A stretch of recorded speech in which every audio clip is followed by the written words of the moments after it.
राम कृष्ण हरे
रूप पाहता लोचनी सुख झाले साजनी सुख झाले साजनी सुख झाले साजनी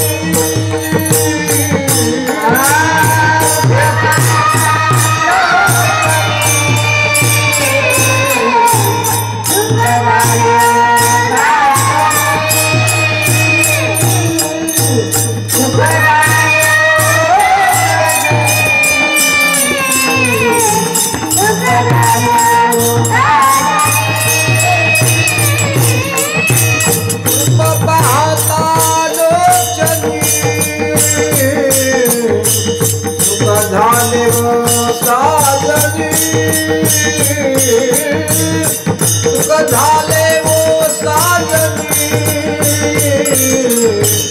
सुख झाले वो साजनी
सुखाचे आदरा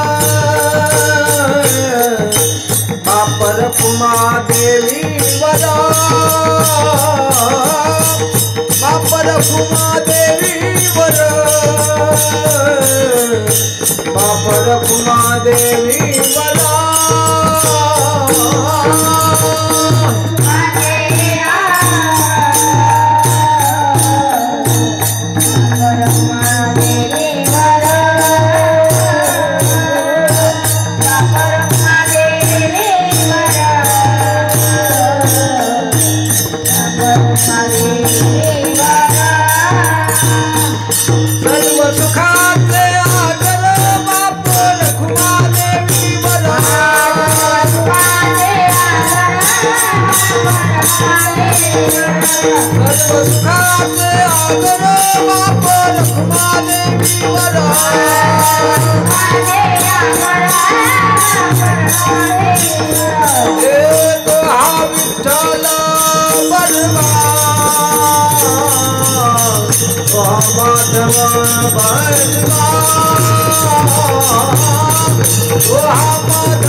जय जय राम कृष्ण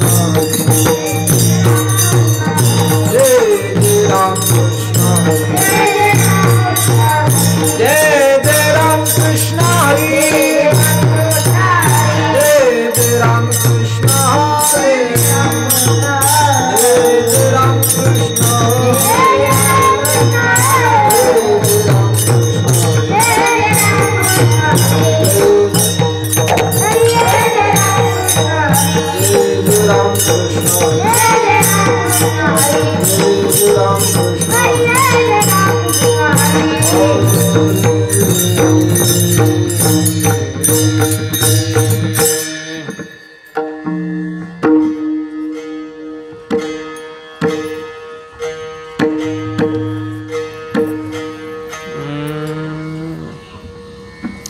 करा नारायणा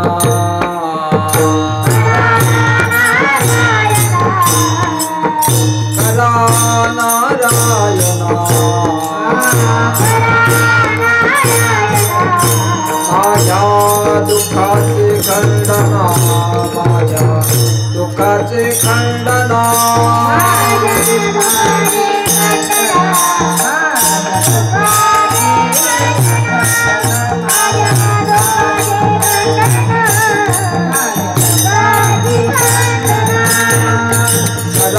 नारायणा करा नारायणा माझ्या दुःखाचे खंडना माझ्या दुःखाचे खंडना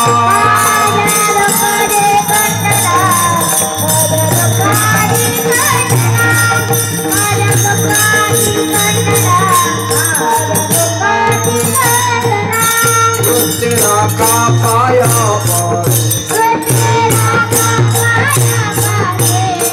तेरा का पाया पर वस्ते धरोनी मानसी वस्ते धरोनी मानसी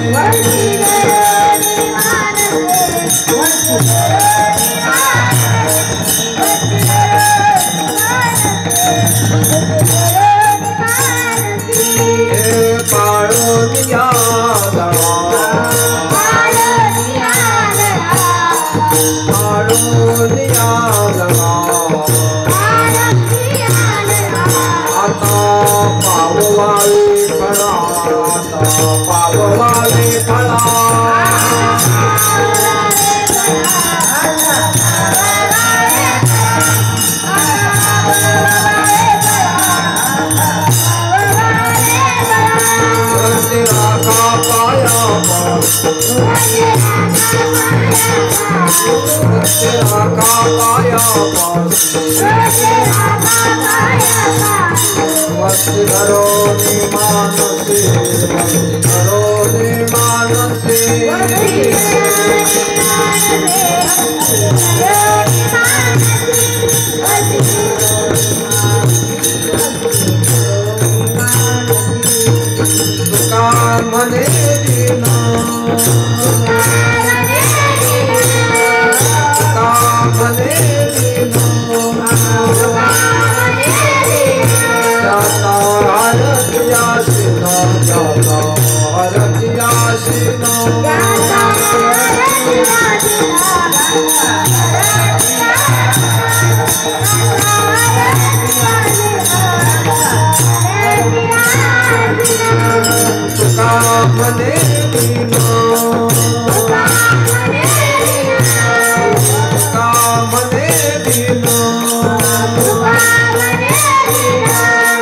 कृष्णा जाता रतिया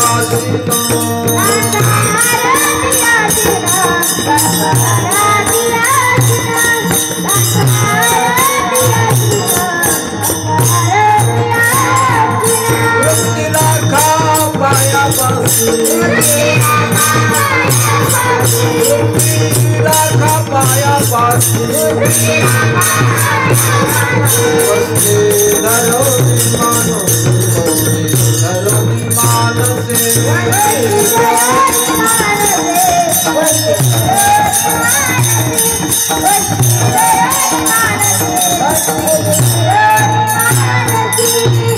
गोपाल कुमारी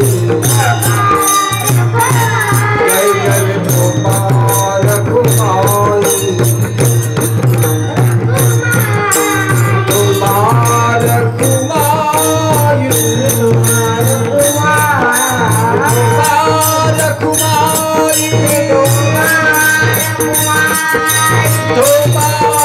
कुमारी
करा नारायणा माझ्या दुःखाची खंडना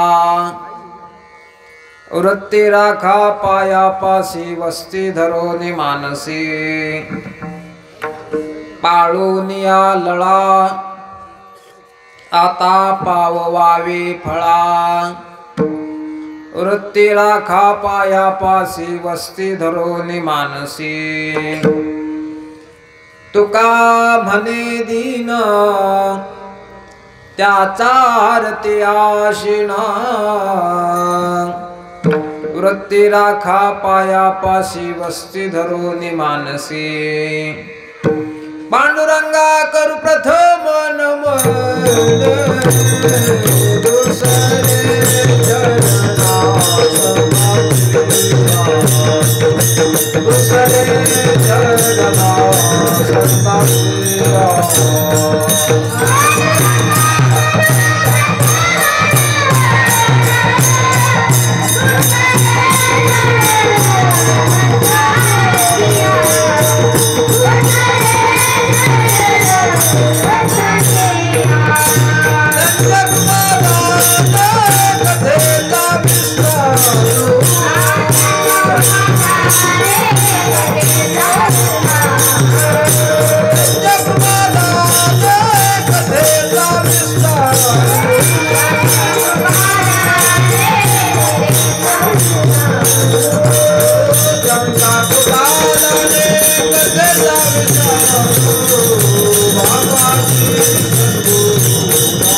पांडुरंगा करू प्रथम नमन दुसरे चरणा संतांचिया त्यांच्या कृपादानी कथेचा विस्तार बाबाजी सद्गुरुदास तुका गजाननं भूतगणादि सेवितं कपित्तजम्बुफलचारु भक्षणं उमासुतं शोकविनाशकारकं नमामि विघ्नेश्वर पादपंकजं जयांचे केलिया स्मरण होय सकळ विद्यांचे अधिकरण तेचे वंदू श्री चरण श्री गुरूंचे ते नमस्कारोनी आता ओम नमो ज्ञानेश्वरा करुणाकरा दयाळा तुमचा अनुग्रह लाधलो पावन झालो चराचरी लोकाभिरामं रणरंगधीरं राजीवनेत्रं रघुवंशनाथं कारुण्यरूपं करुणाकरान्तं श्रीरामचन्द्रं शरणं प्रपद्ये मनोजवं मारुततुल्यवेगं जितेन्द्रियं बुद्धिमतां वरिष्ठं वातात्मजं वानरयूथमुख्यं श्रीरामदूतं शरणं प्रपद्ये। शुक्लां ब्रह्मविचारसार परमामाद्यां जगद्व्यापिनीं वीणा पुस्तकधारिणीं उभयदां जाड्यान्धकारापहां हस्ते स्फाटिकमालिकां विदधतीं पद्मासने संस्थितां वन्दे तां परमेश्वरीं भगवतीं बुद्धिप्रदां शारदां विठ्ठल विठ्ठल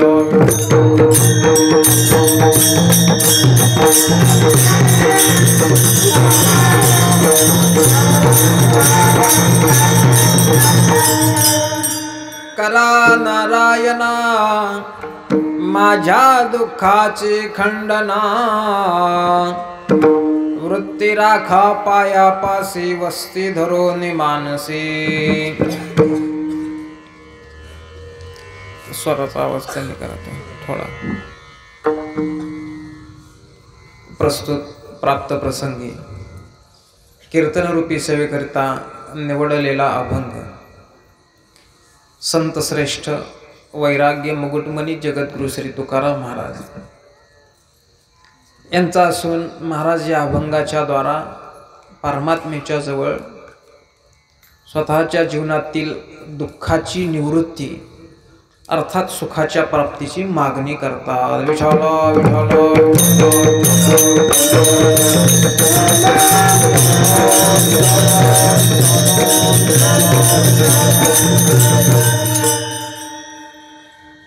महाराज म्हणतात, अहो नारायणा माझं दुःख नाहीसं करा, माझी वृत्ती तुमच्या पायाजवळ स्थिर ठेवा आणि माझ्या अंतःकरणामध्ये अखंड वस्ती करून तुम्ही राहा आणि अशा पद्धतीचा माझा जो लळा आहे तुम्ही तो पूर्ण करा आणि मला इच्छित साध्याला नेऊन प्राप्त करा। महाराजांना देवानं असं विचारलं असावं, महाराज ही सर्व प्रकारची मागणी तुम्ही माझ्याकडेच का करता? त्यावेळी शेवटी तुकाराम महाराज म्हणतात, हे देवा या जगतामध्ये संसार तापानं जे दीन झालेले आहेत त्यांचा शीन हरण करणारा फक्त तू एकटाच आहे, म्हणून हे नारायणा माझं दुःख नाहीसं करा। विठ्ठल विठ्ठल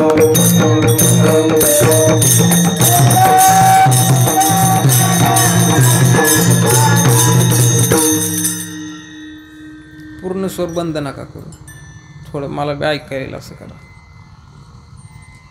थोडा बस। भगवान पंढरीशी पांडुरंग परमात्म्याच्या कृपेनं विश्वमौली ज्ञानोबराय जगद्गुरु श्री संत तुकाराम महाराज आदी करून सर्व साधू संतांच्या कृपाशीर्वादानं भगवान गणपती बाप्पाच्या जयंतीच्या निमित्तानं प्रतिवर्षाप्रमाणे चालत आलेला हा जयंती उत्सवाचा भक्ती उत्सव कार्यक्रम छत्रपती गणेशोत्सव मंडळ यांच्या आयोजनातून हा कार्यक्रम संपन्न होतोय।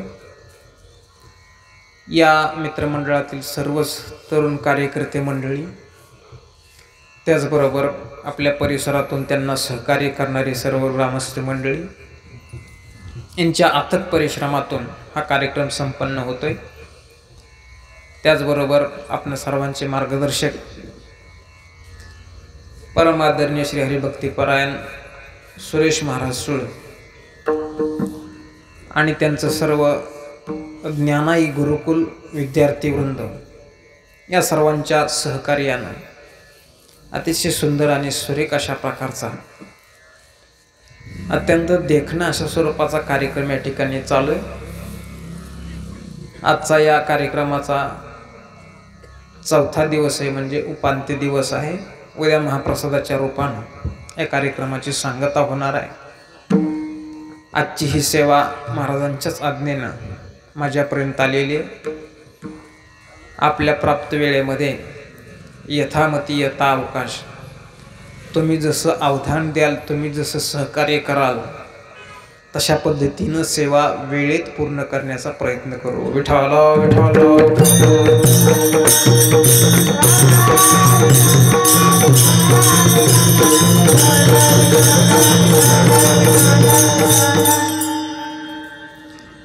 कीर्तन वेळेत संपवणं हे बसलेल्यांवर अवलंबून आहे बरं का. बसलेले म्हणतील कीर्तन तुम्ही करणार आहे का आम्ही करणार आहे, नक्की.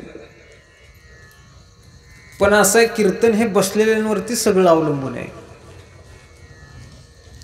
तुम्ही जर लक्षपूर्वक ऐकलं, ज्यावेळी भजन होईल त्यावेळी जर टाळी वाजवली, भजन म्हटला, तर या सगळ्यांचा उत्साह वाढेल आणि आनंदामध्ये वेळेत कीर्तन आपल्याला पूर्ण करता येईल. पण तुमच्या मनामध्ये दिवसभराचं चक्र चाललेलं आहे ते जर तुम्ही बाजूला काढलं नाही, तर मग उरलेल्या वेळात माझं पण अवघड होऊन जाईल. कारण असं आहे, कीर्तनाला सुद्धा एक प्रकारचा संवाद असं म्हटलेलं आहे. तुम्ही म्हणाला, व संवादाची व्याख्या अशी आहे की दोन परस्परांमध्ये जे संभाषण होतं त्याला संवाद म्हणतात. पण इथं तर कीर्तनकार एकटाच बोलतो आणि बाकीचे सगळे गप्प बसलेले असतात, याला संवाद कसं म्हणता येईल? पण विद्वानाने याची व्याख्या अशी केली, त्यांनी सांगितलं, म्हणले कीर्तन हा सुद्धा संवाद आहे. कसा संवाद आहे? कीर्तनकार आपल्या मुखानं बोलत असतो आणि श्रोता हा मुख पद्धतीनं त्याला प्रतिसाद देत असतो, म्हणजे हा संवादच आहे. विठ्ठला विठ्ठला विठ्ठला.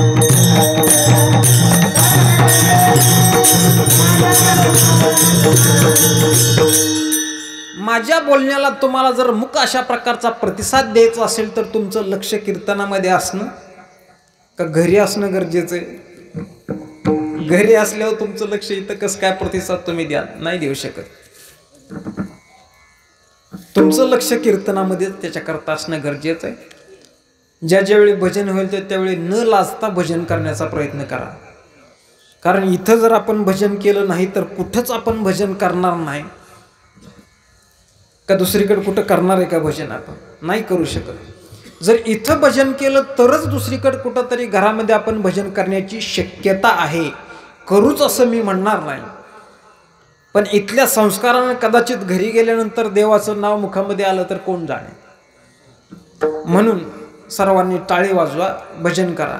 म्हणजे हे मंडपाच्या बाहेरच्यांच्या करता सुद्धा चाललंय बरं का. नाहीतर तुम्ही म्हणाल आम्ही मंडपाच्या रेषेच्या बाहेर आहे, आपलं वेगळे आतमधल्यांचं वेगळे, असं नाही का. सगळ्यांकरताय. बोला विठ्ठला.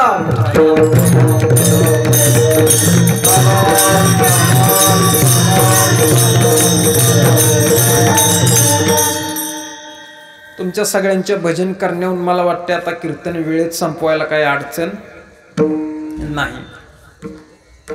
असो, इतरत्र आता वेळ न घालवता आपण आपल्या सेवेकडे वळूया.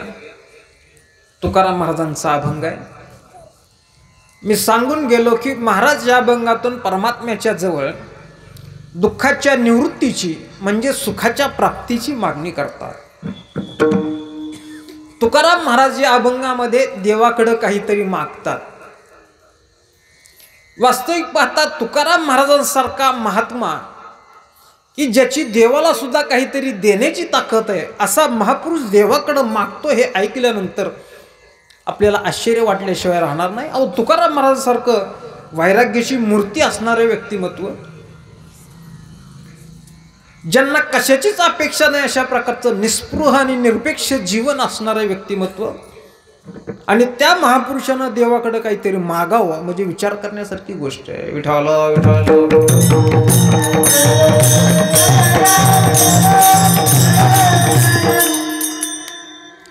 तुमचा आमचा विषय सोडून द्या, तुमचं आमचं आयुष्यच देवाला मागण्यातच चाललेलं आहे. रोज उठून कुठली तरी मागणी करण्यातच आपलं आयुष्य चाललेलं आहे. जिथं देवाची आठवण होईल तिथं देवाकडे काहीतरी मागून टाकतो. सकाळपासून देवाकडे संध्याकाळपर्यंत काय काय मागितलं याची यादी सुद्धा आपल्या आठवणीत राहत नाही. तुमचं आमचं सोडा, तुमचा आमचा विचारच कशाला कीर्तनामध्ये करायचा. अहो, तुम्ही आम्ही मागू हे सगळं ठीक आहे, पण तुकाराम महाराजांनी देवाकडे मागावं हे कसं शक्य आहे? दुसरा महत्वाचा युक्तिवाद असा आहे आवाज मगाशी होता तसंच जरा व्यवस्थित होता. हा म्हणजे इको कमी करा थोडा आणि मोकळा करा आवाज. मनुष्य एखादा मागण्याकरता प्रवृत्त कधी होतो त्याची 3 कारणं सांगितलेले आहेत. माणसाकडे जर अपूर्णता असेल तर माणूस मागण्याकरता प्रवृत्त होतो. दुसरं, माणसाचा स्वभाव जर मागण्याचा असेल तर मनुष्य मागण्याकरता प्रवृत्त होतो. आणि तिसरं कारण सांगितलेले, माणसाची परंपरा जर मागण्याची असेल तर तो मागण्याकरता प्रवृत्त होतो. विठाला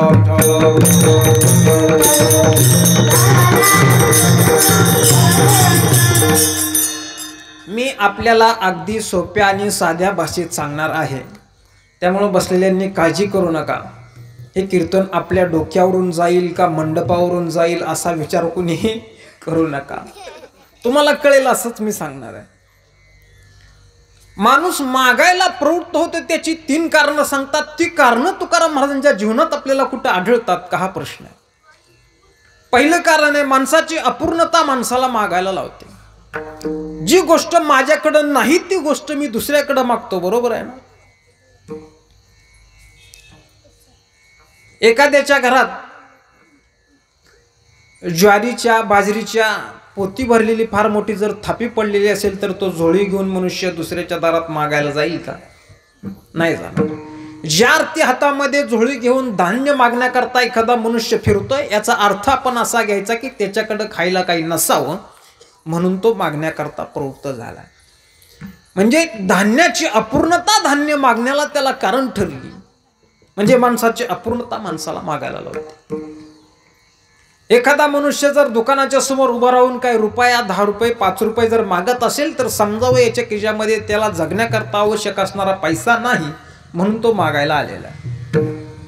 आता ज्याचे स्वतःचेच कुठं ठेवावेत आणि कुठं त्याची विल्हेवाट लावावी हेच त्याला कळत नाही. एवढा पैसा आहे, किती पैसा येतो याचा हिशोबच त्याला कळत नाही. इतका पैसा येतो असा माणूस कोणाकडे पैसे मागण्याकरता हात पसरेल काय? नाही पसरू शकत. आणि जर एखादा हात पसरत असेल तर समजावं त्याच्याकडे पैसा नाही. म्हणजे पैशाची अपूर्णता माणसाला मागायला लावते.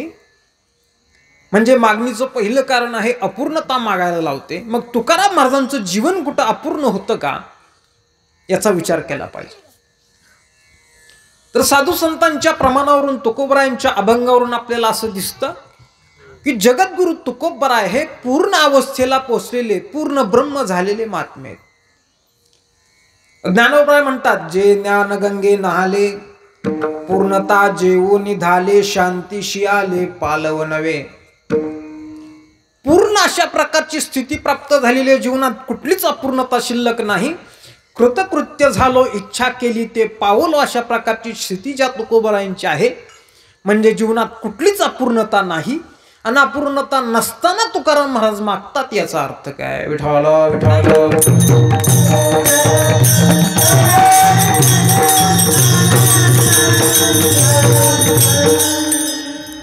मागणीचं पहिलं कारण आपण बघितलं की अपूर्णता असल्यामुळे मनुष्य मागतो. ती अपूर्णता तुकाराम महाराजांकडे नाही तरी तुकाराम महाराज मागतात.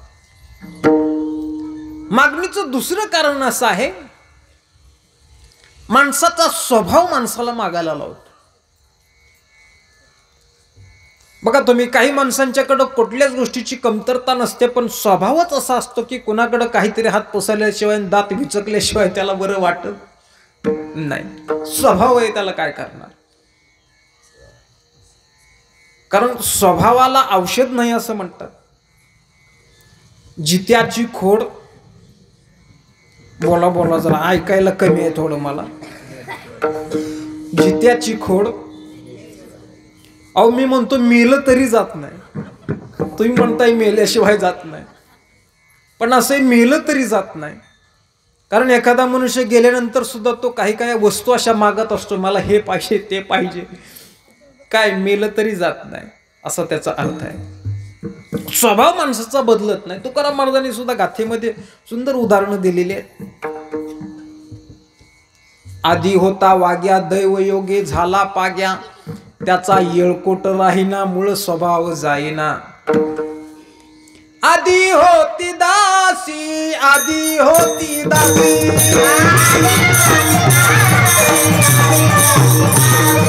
आधी होती दासी, आधी होती दासी, वंदनाने केले तिसी, वंदनाने केले तिसी,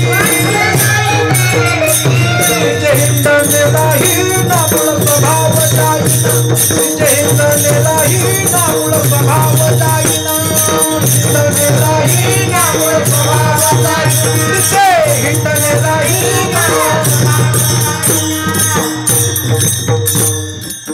तुकाराम महाराज म्हणले अगोदर दासी होती, काही तिचं प्रारब्ध उदयाला आलं, भाग्य उदयाला आलं म्हणा, तिला राजानं पट्टराणी करून घेतलं, पण तिचे हिंडणे राहीना, मूळ स्वभाव जाईना, तिची जी सवय होती ती जाईना, स्वभाव जात नाही, स्वभावाप्रमाणे मनुष्य वागतो. स्वभावाच्या बाबतीतली एक गंमत मी तुम्हाला सांगतो. एका ठिकाणी आम्ही रस्त्यानं चाललो असताना समोरून एक लग्नाची वरात येत होती. लग्नाची वरात म्हणजे ती चित्र समोर आलं ना तुमच्या, बरं का, पाठीमागचे लग्नाची वरात लक्षात आलं ना, ती सगळी नाचणारी मुलं, तो नवरदेव बसलेला, वरदावा काही लोक त्याला म्हणतात, तो चाललेला. ती मिरवणूक बघितल्यानंतर आमच्या लक्षात आलं की लग्नाची मिरवणूक आहे, आणि 2 मिनिटांनंतर आमच्या लक्षात आलं की मिरवणूक खूप श्रीमंताची दिसते बाबा, लग्न खूप मोठ्या माणसाचं दिसतंय. का तर त्या वरातीत चक्क पैसे उधळले जात होते. काही ठिकाणी फुलं उधळतात, गुलाल उधळतात, ते सोडून द्या, पण तिथं चक्क पैसे उधळले जात होते. लक्षात आलं, म्हणलं हे श्रीमंताचं प्रकरण असलं पाहिजे. जाऊ द्या काय करायचं आपल्याला म्हणून पुढे चालू लागलो. पण तेवढ्यात पुन्हा निरीक्षण करून बघितलं, घोड्यावरती जो नवरदेव बसवलेला होता तो दाव्यानं असा बांधून त्याला बसवलेला होता. मग मात्र आम्हाला आश्चर्य वाटलं, म्हणलं आता याची काहीतरी चौकशी केली पाहिजे. हे कशा करता बाबा, बाकी सगळं ठीक आहे, जास्त पैसा झालाय, देताय उधळून, काय करायचं घेणं देणं आपल्याला. एका माणसाच्या कानात जाऊन विचारलं, गाव अहो ते नवरदेव त्या घोड्यावर बसवले, त्याला पण बांधून बसवले, याचं कारण काय. मग त्यांनी आम्हाला जरा बाजूला घेतलं आणि सांगितलं, म्हणले हे बघा, 1 महिन्यापूर्वी हा नवरदेव भिकारी होता, काय त्याचं नशीब उदयाला आलं कोण जाणे, आणि त्यानं कुठंतरी लॉटरीचं तिकीट काढलं आणि पहिल्या क्रमांकाचं बक्षीस त्यालाच लागलं. पहिले भाग्यवान विजेते, बंपर धमाका, 20 कोटीचं पहिलं बक्षीस. आणि काय एका दिवसात काय बघता श्रीमंत झाला. आणि काय मग श्रीमंत झाला, हा श्रीमंत झाला की लगेच दुसरा श्रीमंत त्याला पोरगी द्यायला तयार झाला. झालं लग्न जमलं, आता मिरवणूक निघाली, अहो सगळं ठीक आहे, पण म्हणलं बांधलंय कशा करता हे सांगा, बाकी कशाला सांगता आम्हाला ते पहिलं. म्हणले ते सांगतोय नीट ऐका. आता तो श्रीमंत झालाय, पूर्वी भिकारी होता, आता मिरवणुकीत पैसे उधळले जात आहेत, पण हा पट्ट्या घोड्यावरून खाली उडी टाकतो आणि पैसे गोळा करतोय. काय करा म्हणून बांधलाय. विठाला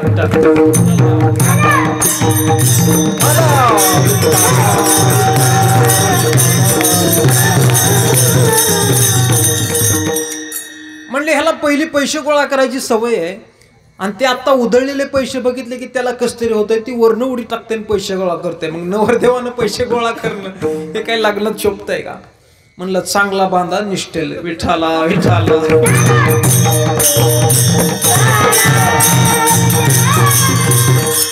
आता जाऊ दे तो नवरदेव, मी सांगितलं कशा करता, स्वभाव आहे त्याचा, स्वभाव जात नाही. तसं काही माणसांचा स्वभावच असा असतो की मागण्याची सवय असते, उठसूट कुणाला तरी काहीतरी मागायचं. मग तुकाराम महाराजांचा विचार करा, तुकाराम महाराजांचा स्वभाव तशा पद्धतीचा होता का. तुकाराम महाराजांचा स्वभाव कसा होता याचा शोध आपल्याला कुठं घ्यावा लागेल तर तुकाराम महाराजांच्या गाथेमध्येच घ्यावा लागेल. महाराज एका ठिकाणी बोलतात की भिक्षापात्र अवलंबने जळोजीने लाजीरवाने, ऐशी अशी नारायणे उपेक्षिजे सर्वथा. तुकाराम महाराज देवाला सांगतात, देवा जो मनुष्य हातामध्ये काहीतरी पात्र घेऊन भिक्षा मागण्याकरता प्रवृत्त झालाय त्याच्या जगण्याला काढी लागू दे तिकडं. न जगलेलं बरं, पण असलं जगणं चांगलं नाही. देवा अशा माणसाकडे तुम्ही लक्ष देऊ नका, त्याची उपेक्षा करा. म्हणजे मागणारा माणूस तुकाराम महाराजांना आवडत नाही का. होय, आवडत नाही. म्हणजे तुकाराम महाराजांच्या स्वभावात मागणं बसत नाही.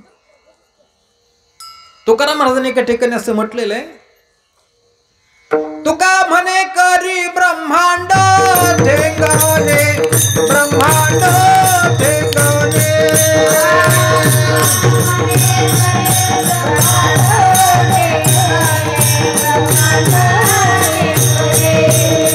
तुका म्हणे करी ब्रह्मांड ठेंगणे, ब्रह्मांड ठेंगणे.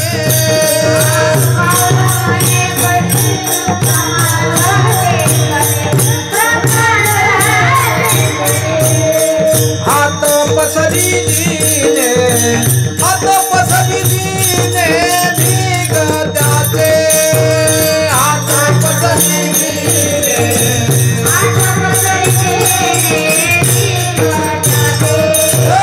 तुका म्हणे करी ब्रह्मांड ठेंगणे, ब्रह्मांड ठेंगणे.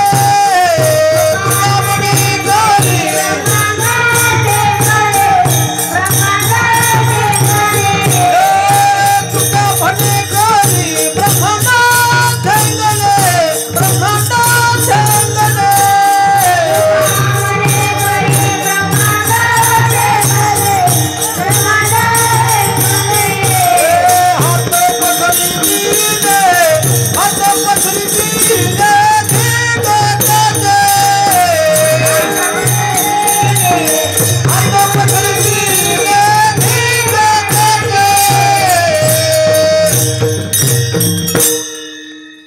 पसरी जिने धिक्क त्याचे. हात पसरण्याच्या जीवनाचा धिक्कार असो असं तुकाराम महाराज म्हणतात. म्हणजे मागणारा मनुष्य तुकाराम महाराजाला आवडत नाही, मागणं तुकाराम महाराजांना आवडत नाही, महाराजांच्या हे स्वभावातच बसत नाही, तरी तुकाराम महाराज मागतात. म्हणजे मागणीचं दुसरं कारण जो स्वभाव आहे तो स्वभाव तुकाराम महाराजांचा नाही, ते कारण तुकाराम महाराजांकडे उपलब्ध नाही, तरी तुकाराम महाराज मागतात. मनुष्य मागतो त्याची दोन कारण आपण बघितली. पहिलं कारण सांगितलं की अपूर्णता माणसाला मागायला लावते, जी तुकाराम महाराजांकडे नाही तरी मागतात. दुसरं कारण जो स्वभाव मागायला लावतो तो स्वभाव तुकाराम महाराजांचा नाही तरी मागतात. आणि तिसरं कारण आता आपल्याला बघायचंय, माणसाची परंपरा माणसाला मागायला लावते. बघा तुम्ही, आपल्याकडे काही देवीचे भक्त आहेत. देवी भक्तांमध्ये अशी मान्यता आहे, अशी परंपरा आहे की ते देवीचं जे ताट असतं, आपण त्याला परडी म्हणतो, ते हातात घेऊन ठराविक घरांच्या समोर जाऊन भिक्षा मागायची असते. परंपरा आहे. काही त्याच्या पाठीमागे कारण असतील, अभिमान जाणं वगैरे अशी साधनं आहे. ती सुद्धा एक कुणाला कमी समजायचं नाही किंवा एक वेगळं काही त्याच्याविषयी वाटून द्यायचं नाही. पण मला एवढं सांगायचंय, देवीचे भक्त ठराविक घरांच्या समोर जाऊन भिक्षा मागतात, याचं कारण म्हणजे त्यांच्याकडे घरी नाही म्हणून मागतात असं नाही. तर देवी भक्तांची परंपरा आहे की ज्याच्याकडे देवी आहे, जी भक्त आहे देवीची, जो कोण स्त्री असेल पुरुष असेल, त्यानं ठराविक घरांच्या समोर जाऊन भिक्षा मागावी, ही त्यांची परंपरा आहे.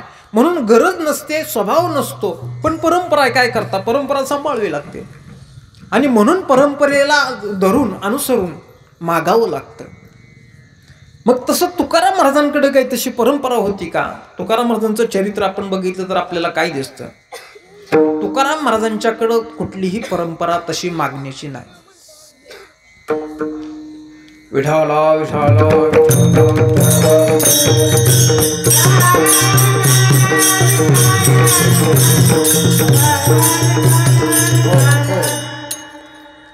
तुकाराम महाराजांचं एक प्रमाण असं आहे, तुकाराम महाराज म्हणले आमची परंपरा मागणीची नाही. काही मागणे आम्हानुचित, मागणे आम्हानुचित, काही मागणे आम्हानुचित.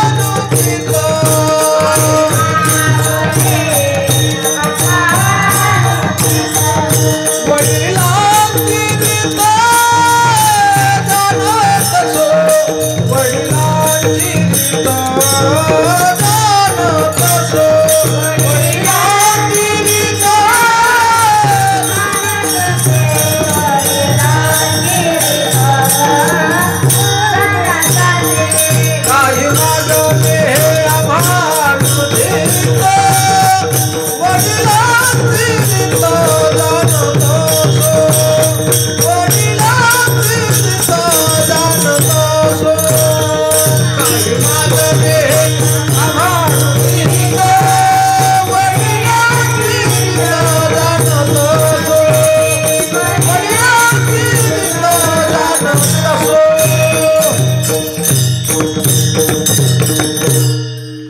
आहे मागणे हे आम्हा अनुचित, कीर्तनात फुगा फुगवणे अनुचित.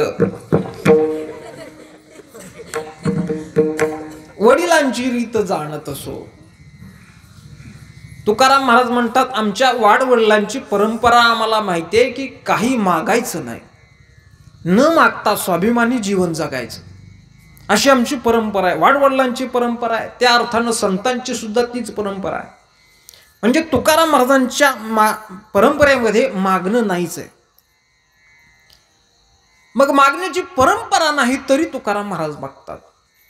3 कारणं बघितली, कोणतंच कारण तुकाराम महाराजांकडे उपलब्ध नाही तरी तुकाराम महाराज देवाकडे मागतात. का मागतात याचं थोडक्यामध्ये उत्तर आपल्याला ऐकायचं. भजन करा विठ्ठला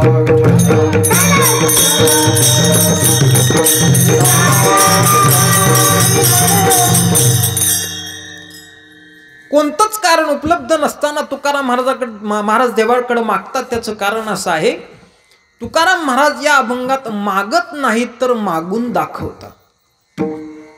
सामान्य जीवाला जर देव प्रसन्न झाला तर देवाकडं काय मागावं, कसं मागावं आणि कोणाजवळ मागावं हे जीवाकडं ज्ञान नसतं. म्हणून सामान्य जीवाला मागणं शिकवण्याकरता तुकाराम महाराज मागून दाखवतात. त्यांना मागण्याची गरज नाही. मला सांगा, ज्यावेळी आपली मुलं शाळेत पहिलीला शिकायला जातात त्यावेळी सुरुवातीला ती मुळाक्षर त्याला शिकवली जातात. त्या मुलाला शिकवण्याकरता ते शिक्षक काय करतात, ती पेन्सिल मुलाच्या हातात देतात, त्याचा हात आपल्या हातात घेतात आणि अक्षर गिरवतात.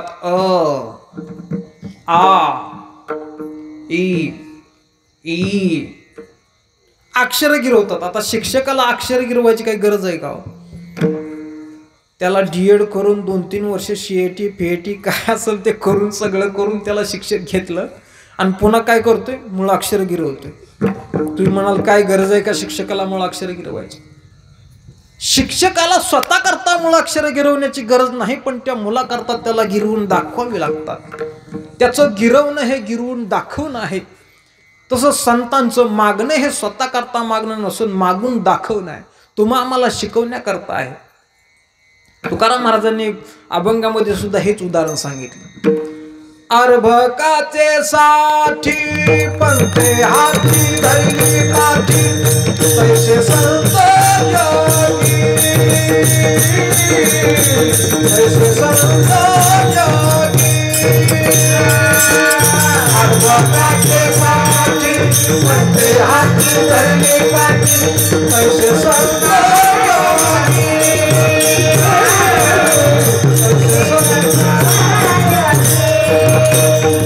प्रिया करोनी दावी प्रियांगी,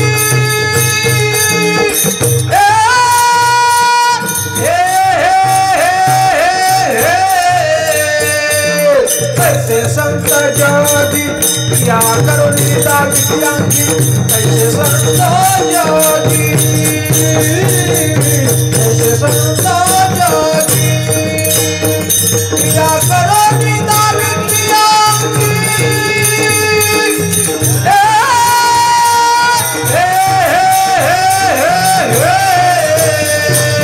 कैसे संत योगी.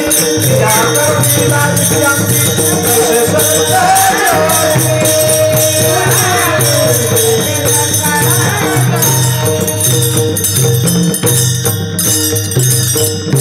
अर्भकाचे साठी पंथे हाती धरिली पाठी, तैसे संत जगी क्रिया करून दाविती अंगी. तुकाराम महाराज शिक्षकाचं उदाहरण देतात की त्या अर्भकासाठी म्हणजे मुलासाठी शिक्षक हातामध्ये पाटी घेतात, स्वतः करता नाही मुला करता. तसं संत महात्मे तुमच्या आमच्या करता देवाकडं मागतात की तुम्हा आम्हाला कळावं की देव जर प्रसन्न झाला किंवा देवाकडं मागणी करत असताना काय मागावं, कसं मागावं, त्या मागण्याची पद्धत आणि ते कोणाकडं मागावं या गोष्टीचं ज्ञान तुम्हा आम्हाला होण्याकरता तुकाराम महाराज मागतात.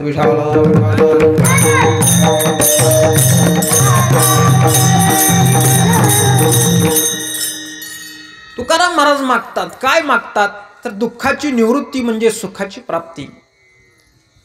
सुखाच्या प्राप्तीची मागणी तुकाराम महाराज देवाकडे करतात. सुखाच्या बाबतीमध्ये असं आहे, या जगामध्ये प्रत्येक गोष्टीत परिवर्तन होतं, पण मला सुख झालं पाहिजे या इच्छेमध्ये कधीच परिवर्तन होत नाही. माझं बोलणं तुम्ही लक्षपूर्वक ऐकलं तर तुम्हाला कळेल, या जगात सगळ्या गोष्टी बदलतात, सगळ्या गोष्टीमध्ये परिवर्तन होतं, पण मी सुखी झालं पाहिजे ही इच्छा कधीच बदलत नाही. बघा तुम्ही किती परिवर्तन आहे.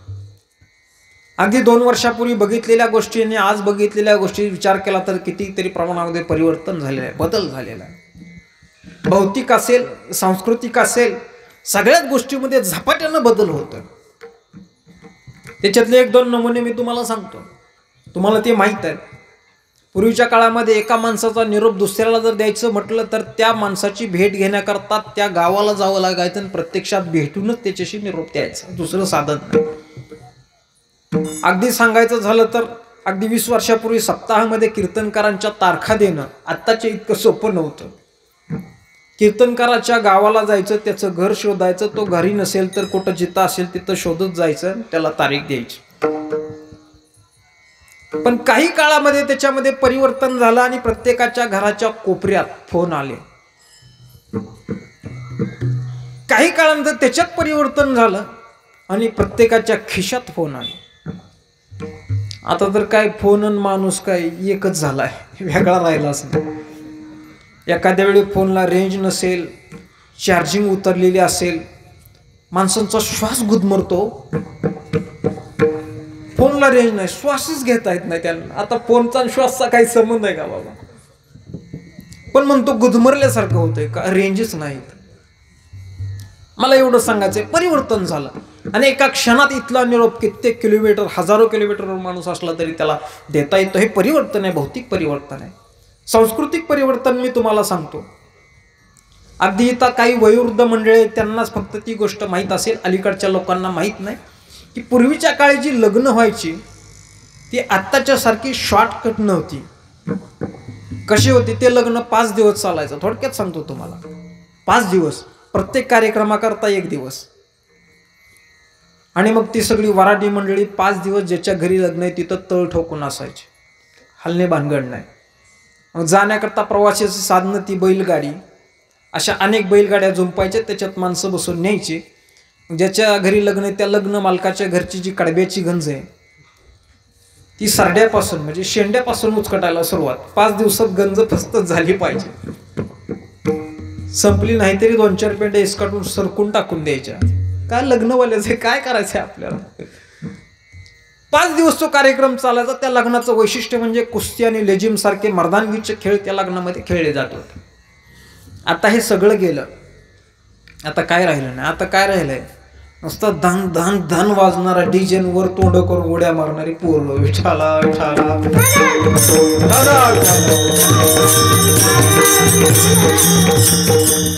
काळाच्या ओघामध्ये परिवर्तन झालं.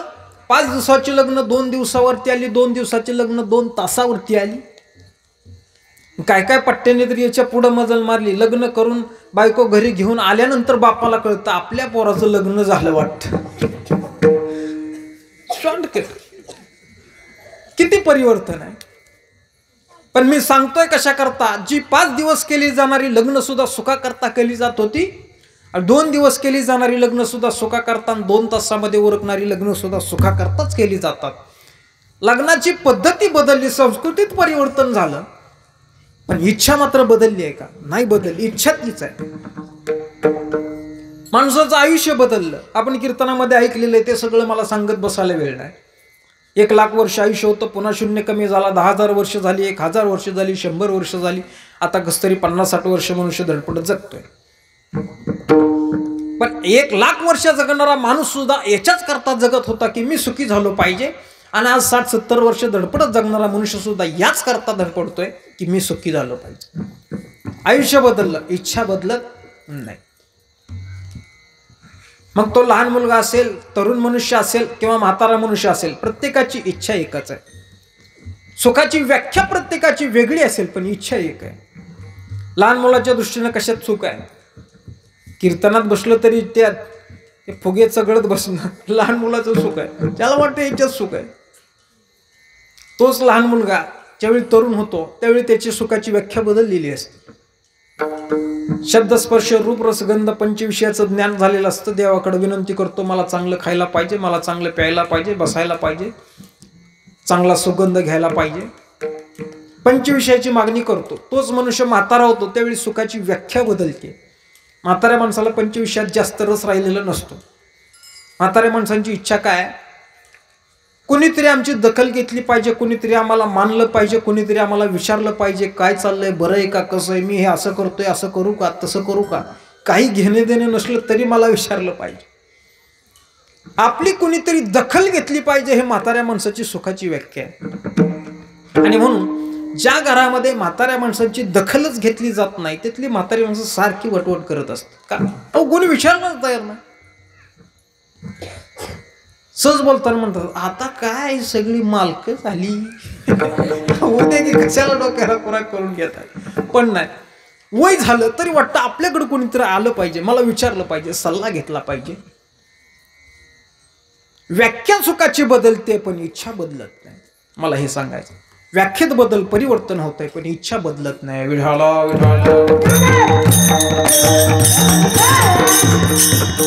मनुष्य सुखाची अपेक्षा करतो. का करतो त्याचं महत्वाचं कारण सांगितलेलं आहे. मनुष्याचं मूळ स्वरूप सुख स्वरूप असल्यामुळे तो सुखाची अपेक्षा करतो. प्रत्येक जण सुखाकडेच का जातो, कारण त्याचं मुळातलं स्वरूपच सुख स्वरूप परमात्मा आहे. प्रत्येक जीव हा परमात्म्याचा अंश आहे आणि परमात्मा सुखरूप आहे. म्हणून प्रत्येकाला अपेक्षा सुखाची आहे. मी सोपं आपल्याला सांगतो.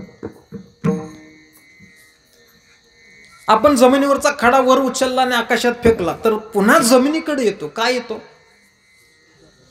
गुरुत्वाकर्षण हे त्याचं सामान्य कारण झालं. पण तो खडा मुळात पृथ्वीचा अंश आहे म्हणून पुन्हा पृथ्वीकडे येतो, हे त्याचं मूळ कारण आहे. खडा उचलला म्हणजे पृथ्वीतलाच उचलला ना, कुठला उचलला दुसरा, तिथलाच उचलला, वर टाकला, पुन्हा तो खडा खाली आला, कारण तो पृथ्वीचा अंश आहे म्हणून पुन्हा पृथ्वीकडे आला. आपण आग लावली किंवा अग्नी पेटवला तर त्याच्या ज्वाळा आकाशाकडेच का जातात, कारण त्या तेजाचा अंश आहेत म्हणून त्या तेजाकडे धावतात. जे ज्याचं स्वरूप आहे तिकडं त्याचं धावणं असतं. तुमचं आमचं स्वरूप काय आहे तर सुखस्वरूप असणारा परमात्मा, त्याचे आपण लेकर आहोत म्हणजे त्याचे आपण अंश आहोत म्हणून आपण सुखाकडे धावतो. परमात्मा म्हणजे समुद्र आणि आपण म्हणजे समुद्रातलं तांब्याभर पाणी. तांब्यावर पाणी घेतलेलं आहे ते काय गोड लागणार आहे का, ते पण खारटच आहे ना. मूळ समुद्र हे त्याचं स्वरूप आहे. तसं तुम्ही आम्ही सुखस्वरूप परमात्म्याचे अंश आहोत म्हणून आपली धाव सुखाकडे आहे. प्रत्येक वस्तू प्रत्येक गोष्ट आपल्या स्वरूपामध्ये जाण्याचा प्रयत्न करते. याच्याकरता 2 मिनिटाचाच एक गमतीदार दृष्टांत सांगून मी अभंगामध्ये प्रवेश करणार आहे. एकदा याज्ञवल्क्य मुनी सकाळी स्नान करत होते. गंगेमध्ये स्नानाला उतरले. स्नान करत असताना स्नान झालं आणि हातामध्ये ते पाणी घेऊन ओंजळीमध्ये ते अर्घ्य द्यायला लागले. प्रकार असा झाला, वरून घारीच्या तोंडातून एक उंदराचं पिलू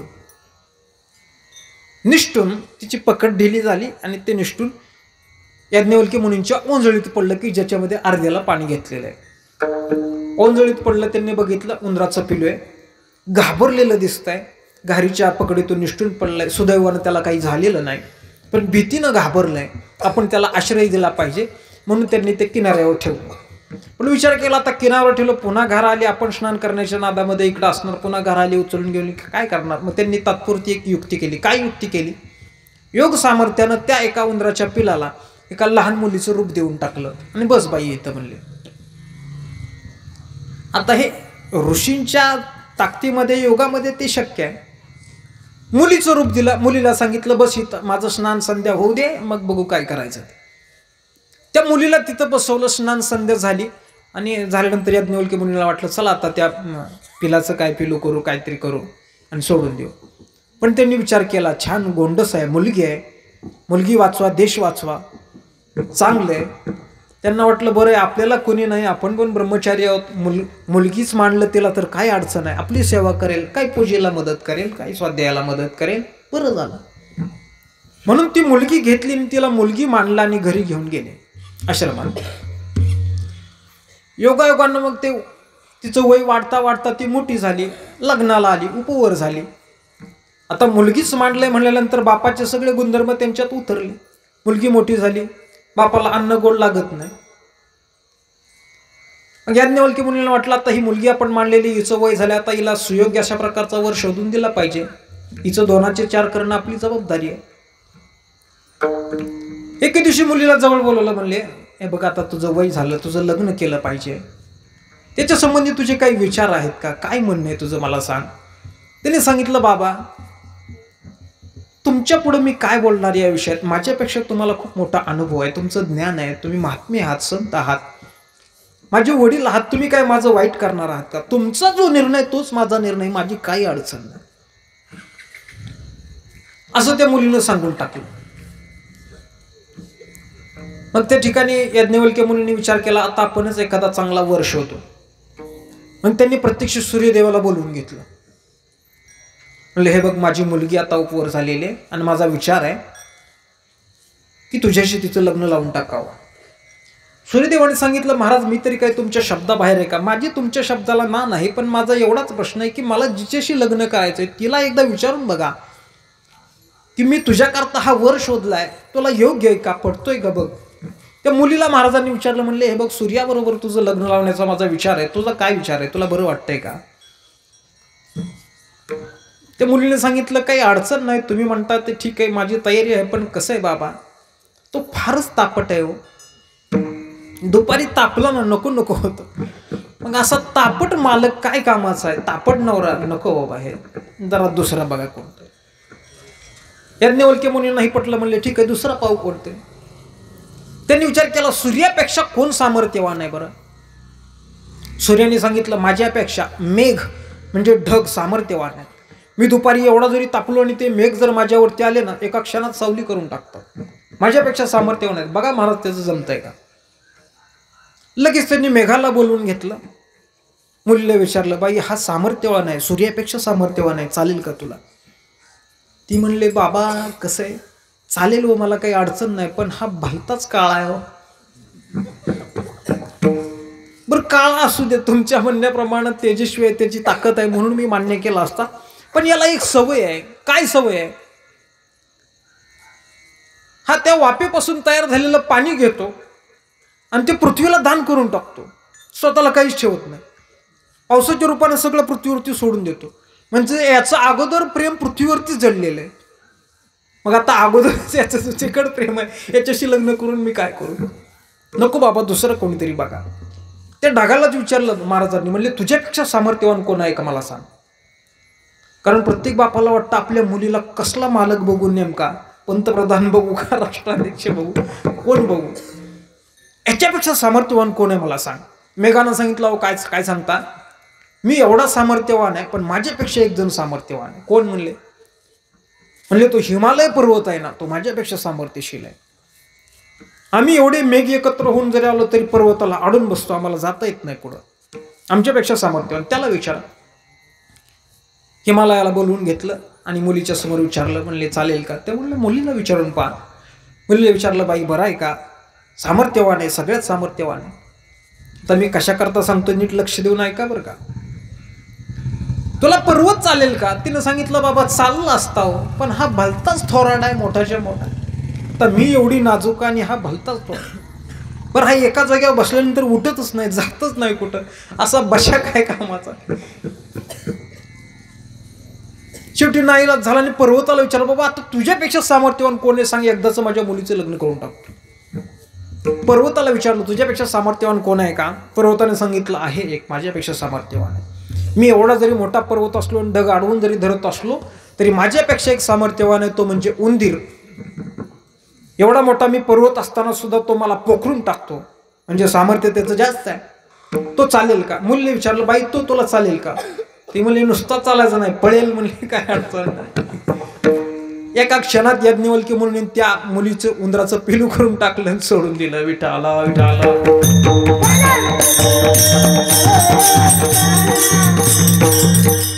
मी कशा करता सांगितलं, त्या मुलीनं उंदीरवर कशा करता पसंत केला त्याचं कारण मुळात ती उंदीर होती. ते तिचं जे मूळ स्वरूप होतं त्या मूळ स्वरूपाकडे ती धाव घेत होती.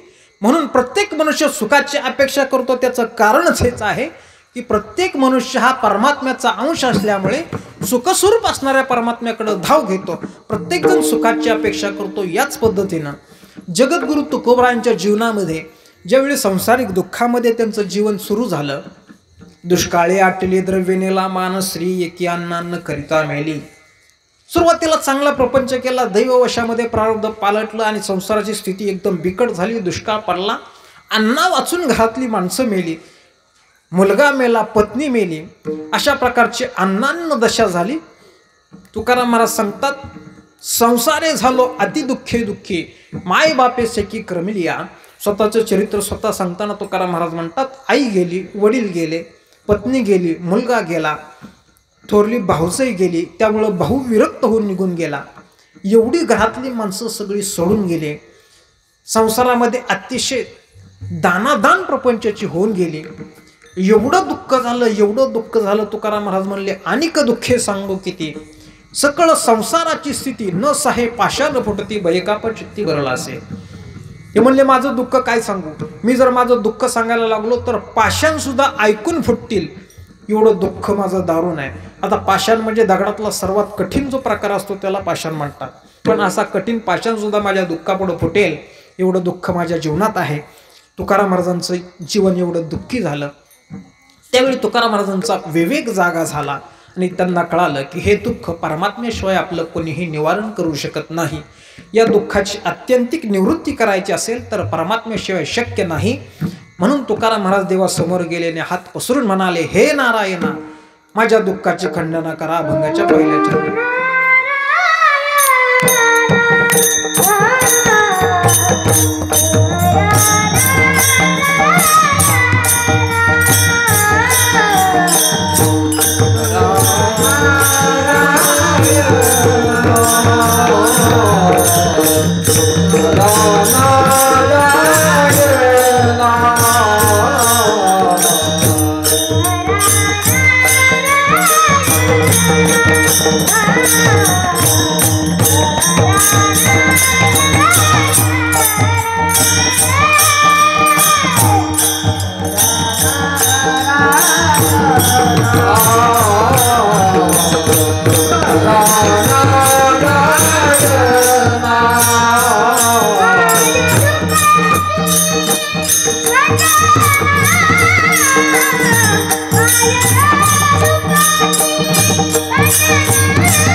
तुकाराम महाराज देवाला प्रार्थना करतात, विनंती करतात, हे नारायणा, माझ्या दुःखाची खंडना करा, म्हणजे माझं दुःख संपवा, मला सुखी करा.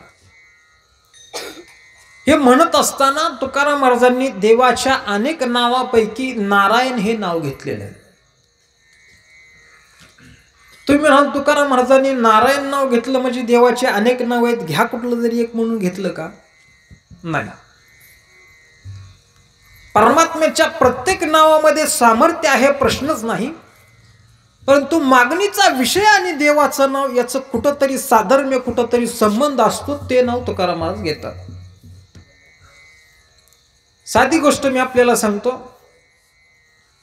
एखादा मनुष्य शाळेत शिक्षक असतो म्हणून लोक त्याला सर म्हणतात. तोच मनुष्य लोकांना व्याजानं पैसे देतो म्हणून काही लोक त्याला सावकार म्हणतात. त्याच्याच घरी दुकान असतं, सकाळ संध्याकाळ तो दुकानात बसतो म्हणून त्याला काही लोक दुकानदार म्हणतात. मनुष्य एकच आहे, पण नावं त्याची वेगवेगळी आहेत. मग त्याच माणसाकडे एखादा मनुष्य कामानिमित्त आला आणि त्याच्या मुलाचा दाखला काढायचा असेल किंवा त्याचं ॲडमिशन करायचं असेल, तर तो मनुष्य त्या माणसाला हाक मारताना कुठल्या नावानं मारेल असं तुम्हाला वाटतं? बसलेली बोला की. तो म्हणले, ओ सर, तुमच्याकडे काम आहे जरा माझं. एखाद्याला जर पैसे व्याजानं पाहिजे असेल तर ओ सावकार, ज्या नावाचा कार्याशी संबंध आहे ते नाव तो त्या ठिकाणी घेतो. तसं देवाचं कुठलंही नाव तुम्ही घ्या, कुठलंही नाम घ्या, त्याच्यामध्ये सामर्थ्य आहे, प्रश्नच नाही. पण विषय जो आहे, प्रत्येक नामाचं स्वतंत्र सामर्थ्य सांगितलेलं आहे. राम नामाचं महात्म्य सांगताना एका ठिकाणी असं म्हटलेलं आहे, राम म्हणे ग्रासोग्रासी तो नर जेविला उपवासी. याचा अर्थ असा आहे, जेवण करत असताना प्रत्येक घासागणिक आपण जर रामाचं स्मरण केलं तर जेवण करून सुद्धा उपवास केल्याचं फल प्राप्त होतं. हे रामाचं नामाचं महात्म्य त्या ठिकाणी सांगितले. तर दुसरा विषय तुम्हाला सांगतो. आमचे गुरुवर्य परमादरणीय श्री हरिभक्तीपरायण संदीपान महाराज हाशेगावकर, ते त्यांचा अनुभव सांगत असतात. ते म्हणतात, नारायण हरी नारायण हरी, नारायण हरी उच्चार नामाचा तेथे कळीकळाचा रीग नाही. ते म्हणतात की नारायण हरी हा मंत्र घरातून प्रवासाला आपण गाडी घेऊन बाहेर पडलो, निघताना प्रत्येकानं कमीत कमी 3 वेळा नारायण हरी नारायण हरी नारायण हरी असं 3 वेळा म्हणून जर प्रवास सुरू केला तर ते सांगतात खात्रीनं तुम्हाला प्रवासात कुठलीच अडचण येणार नाही. त्याचं कारण काय आहे तर नारायण हरी हा मंत्र देवर्षी नारदांनी जपलेला आहे. आणि देवर्षी नारद हे त्रिभुवनामध्ये अखंड प्रवास करत होते, म्हणजे हा मंत्र प्रवासानं सिद्ध झालेला आहे. म्हणून या मंत्राचं अनुष्ठान चालत असताना जर 3च वेळा केलं तर प्रवासात अडचण येत नाही. हे नामाचं महात्म्य आहे. म्हणजे जो विषय आणि परमात्म्याचं नाम त्याचा संबंध आहे. मग या अभंगात तुकाराम महाराज नारायण हेच नाव देवाचं का घेतात, त्याचं कारण असं आहे, नारायण या शब्दाचा विग्रह केला, संधी केली तर नार अधिक आयन बरोबर नारायण. नार म्हणजे अंतकरण, आयन म्हणजे वस्तिस्थान. अंतकरणात जो राहतो, अंतकरण हे ज्याचं वस्तिस्थान आहे, त्या परमात्म्याला मी मागणी करतो. कारण तुकाराम महाराजांची मागणी ही अंतकरणा संबंधी आहे. मग जो अंतकरणातच राहतो त्यालाच अंतकरणाच्या संबंधी मागणी मागितली पाहिजे. म्हणून तुकाराम महाराज म्हणतात, करा नारायण विठाला विठाला.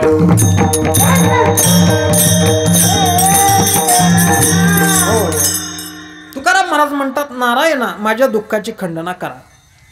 या ठिकाणी प्रश्न असा आहे, तुकाराम महाराजांच्या जीवनामध्ये नेमकं कोणतं दुःख होतं, त्या दुःखाची निवृत्ती तुकाराम महाराज मागतात. सामान्यतः दुःखाचे 4 प्रकार पडतात. पहिलं दुःख आहे परिणाम दुःख, दुसरं ताप दुःख, तिसरं संस्कार दुःख आणि चौथं गुणवृत्ती विरोध. सोपं सांगतो मी आपल्याला. परिणाम दुःख, काही गोष्टी करत असताना गोड वाटतात पण परिणाम मात्र दुःखाचा होतो, त्याला परिणाम दुःख म्हणतात.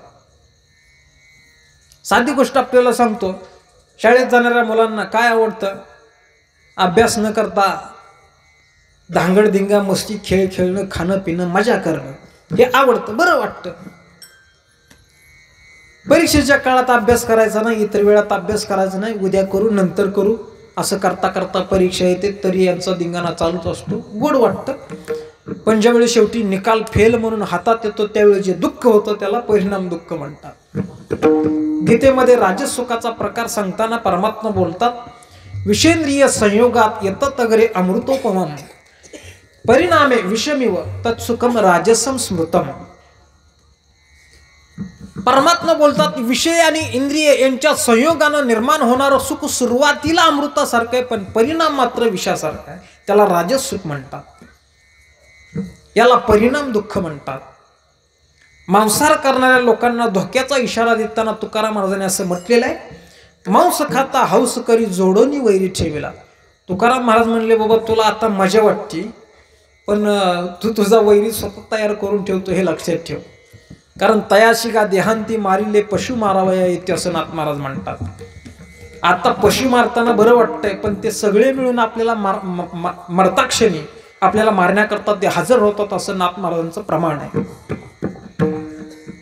म्हणून मांसाहार करणं, विषयाचे सुख येते वाटे गोड, पुढे अवघड यमदंड, परिणाम दुःख. आता गोड वाटते पण पुढे अवघड आहे. याला परिणाम दुःख म्हणतात. विठाला विठाला.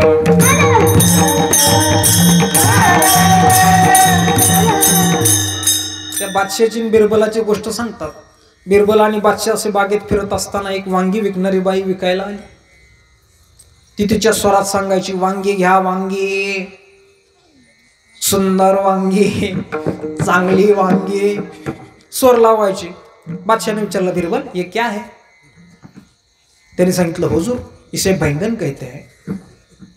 ये बैंगन कैसा होता है? ये बैंगन बहुत अच्छा होता है और बहुत अच्छा होता है इसलिए भगवान ने इसके ऊपर छत्तर रखा है. बिरबलानं सांगितलं, हे वांग अतिशय चांगलं असतं म्हणून देवाने ह्याच्यावर छत्री धरली. त्याला आश्चर्य वाटलं. म्हणलं खरेदी कर, आपल्याला घे. बिरबलानं वांगी खरेदी केली आणि एका चांगल्या आचार्याकडे नेऊन दिले आणि सांगितलं, महाराजांना वांगी बनवायचे. आचार्य असा हुशार होता, त्यानं पाणी न ओतता अगदी वाफेवरती वांगी शिजवून काढली. त्याच्यामध्ये सुंदर अशा प्रकारचा मसाला भरून असं मसाला वांग त्यानं तयार केलं. बादशाहच्या समोर मांडलं. त्याच्या जिभेला त्याची एवढी चव लागली. आता आपल्या तोंडाला पाणी सुटू देऊ नका म्हणजे बरं झालं. बादशाहला एवढी चव लागली, एवढी चव लागली. आणा आणा बैंगन, आणा आणा, लाव लाव. बैंगन एवढं त्याने खाल्लं, खाताना बरं वाटलं, पण त्याचा परिणाम 3-4 तासाच्या पुढे सुरू झाला. खाली असणारी वांगी वरती जायची, वरची वांगी खाली यायची. मग काय, ले लोटा चल झाडे, ले लोटा चल. असा तो बादशाह फेऱ्या मारून थकून गेला.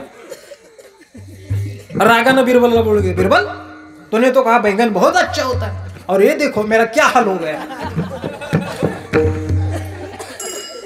तो म्हणला, काय झालं महाराज? अरे म्हणलं, बघ ना, तू म्हणला वांगी खूप चांगली असतात, माझं काय हाल चाललेत बघ. बिरबलानं लगेच भाषा बदलली. बैंगन बहुत बुरे होते हैं, बैंगन बहुत बुरे होते इसलिए भगवान ने इसमें खुट्टी ठोकी है.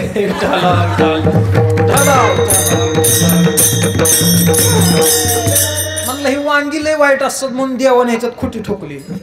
म्हणजे आधी सांगतोय छत्र धरलंय, पुन्हा म्हणतोय खुटी ठोकली. बादशाह म्हणला, रे बिरबल कल तो तूने कहा कि बैंगन बहुत अच्छा होता है, आज कहता है कि बैंगन बहुत बुरा होता है. बिरबलाने सांगितलं, म्हणला महाराज मी तुमचा नोकर आहे, वांग्याचा नाही. विठाला विठाला.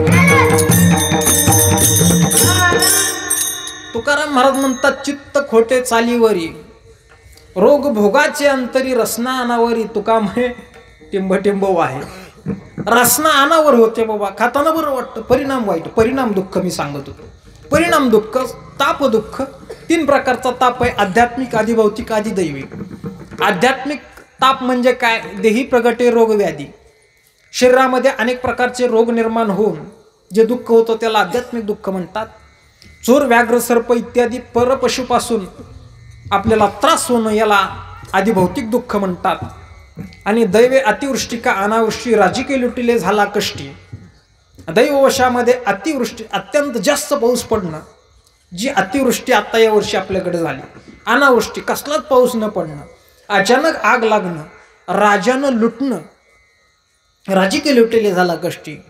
दैविक ताप आहे, हे ताप दुःख आहे. तिसरं संस्कार दुःख आहे. पाठीमागच्या आयुष्यामध्ये खूप श्रीमंती भोगलीने दैववशात अदृष्ट झाली, या उदासू पालटे श्रीमंतीचा विलासू, याने श्रीमंती गेली आणि गरिबी आली. मागचे दिवस आठवल्यानंतर दुःख होतं, संस्कार दुःख. जिथं फुलं वेचली तिथंच गोवरे वेचण्याची वेळ, संस्कार दुःख आहे. माणसं बोलताना सांगतात, अहो आमचं पूर्वी काय सांगावं, 200 एकर जमीन होती, आता म्हणले काय, आता वन खात्यात अतिक्रमण करून राहतोय, राहायला जागा नाही. अहो म्हणले पूर्वी आमचा 50 खोल्यांचा वाडा, आता काय, आता 4ही बाजूनं पत्रा लावलेली एकच खोली. दुःख होतं, संस्कार दुःख आहे. चौथा प्रकार आहे गुणवृत्ती विरोध. एकाच वेळी सुखाने दुःख भोगण्याचा जर प्रकार आला तर गुणवृत्ती विरोध होतो. साधं उदाहरण एका मिनिटात सांगतो, धावते वेगात पुढे चालू. एका माणसाचा लग्न झालं, 20 वर्ष मुलबाळ होण्याचा योग नाही. 20 वर्षानंतर मुलबाळ होण्याचा योग आला. त्याची पत्नी माहेरी गेली. एके दिवशी असाच तो रस्त्याने चालला होता आणि त्याच वेळेला त्याची आजी आजारी पडलेली होती, ती ॲडमिट दवाखान्यात होती. चालत असताना त्याला तिकडून फोन आला, त्याच्या सासरवाडीहून फोन आला. म्हणले, हॅलो, तुम्ही पप्पा झाले, तुम्हाला मुलगा झाला. मुलगा झाला, आनंद आहे का नाही? तो फोन ठेवला, तेवढ्यात दुसरा फोन आला. म्हणले, तुमची आजी गेली. आता मला सांगा, त्यानं मुलगा झाला म्हणून पेढे खरेदी करायला पळावं का आजीचं पुढचं नियोजन बघावं? काय करावं त्याने? ही जी दोलायमान स्थिती निर्माण होते त्याला गुणवृत्ती विरोध म्हणतात. 4 प्रकारचं दुःख आहे. मग तुकाराम महाराजांचं दुःख नेमकं कोणतं होतं? तर तुकाराम महाराज म्हणतात, वृत्ती राखा पाया पाशी, वृत्ती राखा पाया पाशी,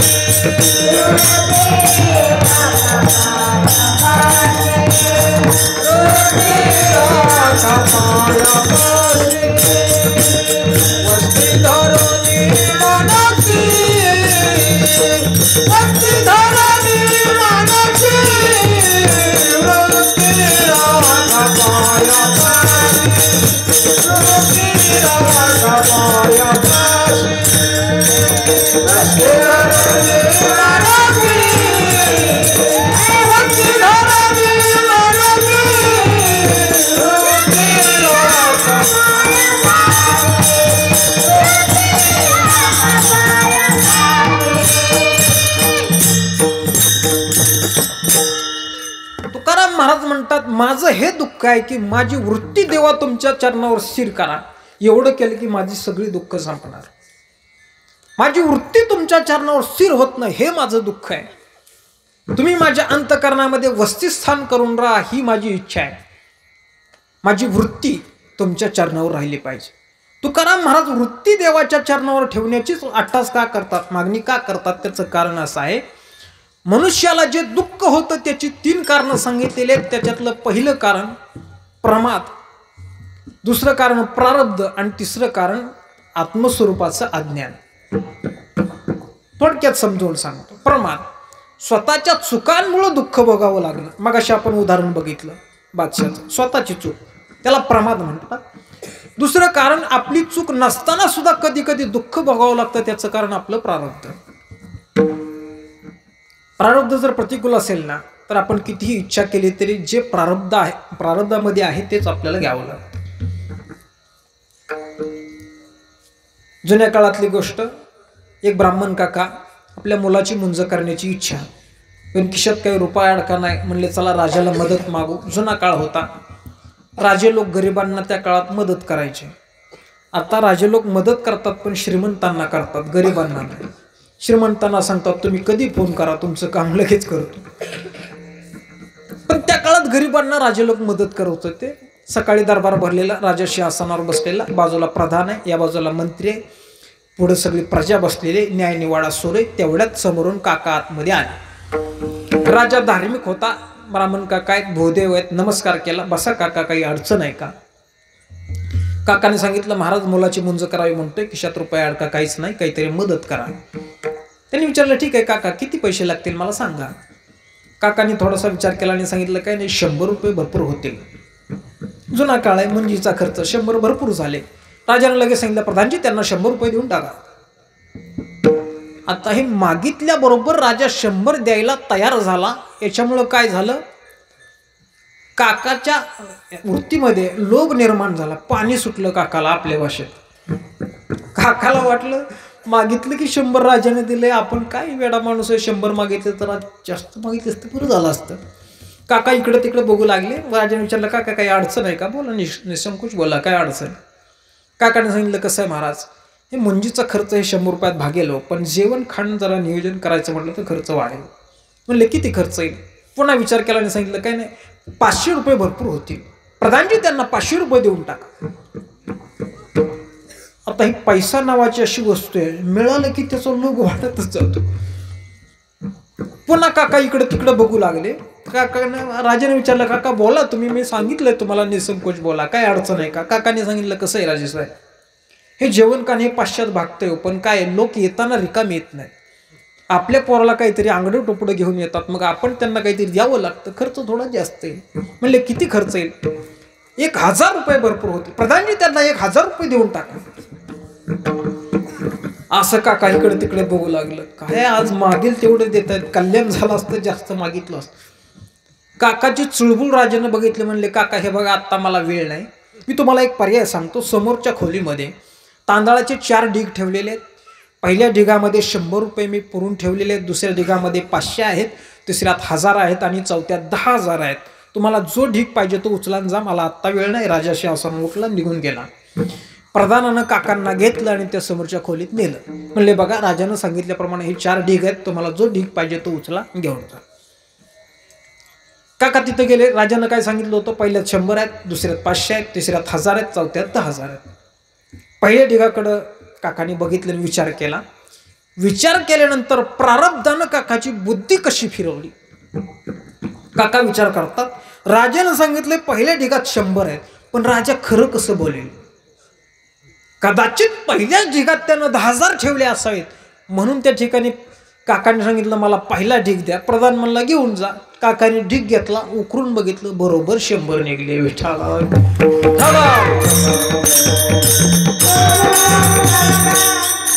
याला म्हणतात प्रारब्ध. माणसाचा प्रमाद माणसाला दुःख देतो, माणसाचा प्रारब्ध माणसाला दुःख देतं. आणि तिसरं कारण आत्मस्वरूपाचं अज्ञान माणसाला दुःख देतं. आपल्या जीवनातल्या सगळ्या दुःखाचं मूळ कारण जर काय असेल तर ते आत्मस्वरूपाचं अज्ञान. विचारसागर नावाच्या ग्रंथामध्ये संसार दुःखाची एक परंपरा सांगितलेली आहे. ती फक्त सांगून जातो, ऐकून सोडून द्या, समजलं तर ठीक आहे. त्यांनी सांगितले संसार दुःखास कारण शरीर, शरीरास कारण पापपुण्य, पापपुण्यास कारण धर्माधर्म, धर्माधर्मास कारण अनुकूल प्रतिकूल ज्ञान, अनुकूल प्रतिकूल ज्ञानास कारण भेद ज्ञान, आणि भेद ज्ञानास कारण आत्मस्वरूपाचं अज्ञान.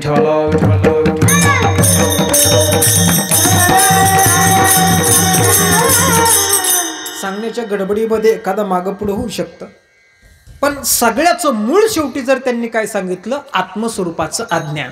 अहो साधी गोष्ट घ्या ना, अज्ञानी माणसाला व्यवहारात सुद्धा लोक किती दुःख देतात हो. आत्मस्वरूपाचं अज्ञान तर सोडून द्या, पण व्यवहारात जरी आपण जरा अज्ञानी असेल आणि आपल्यापेक्षा समोरचा जर जास्त ज्ञानी असेल तर आपली फसगत होते. व्यवहारात सुद्धा ज्ञानी हुशार असणारी माणसं कशी वेळ मारून नेतात आणि संधी कशी साधतात. एकच चुटका सांगतो, भजन करा विठाला.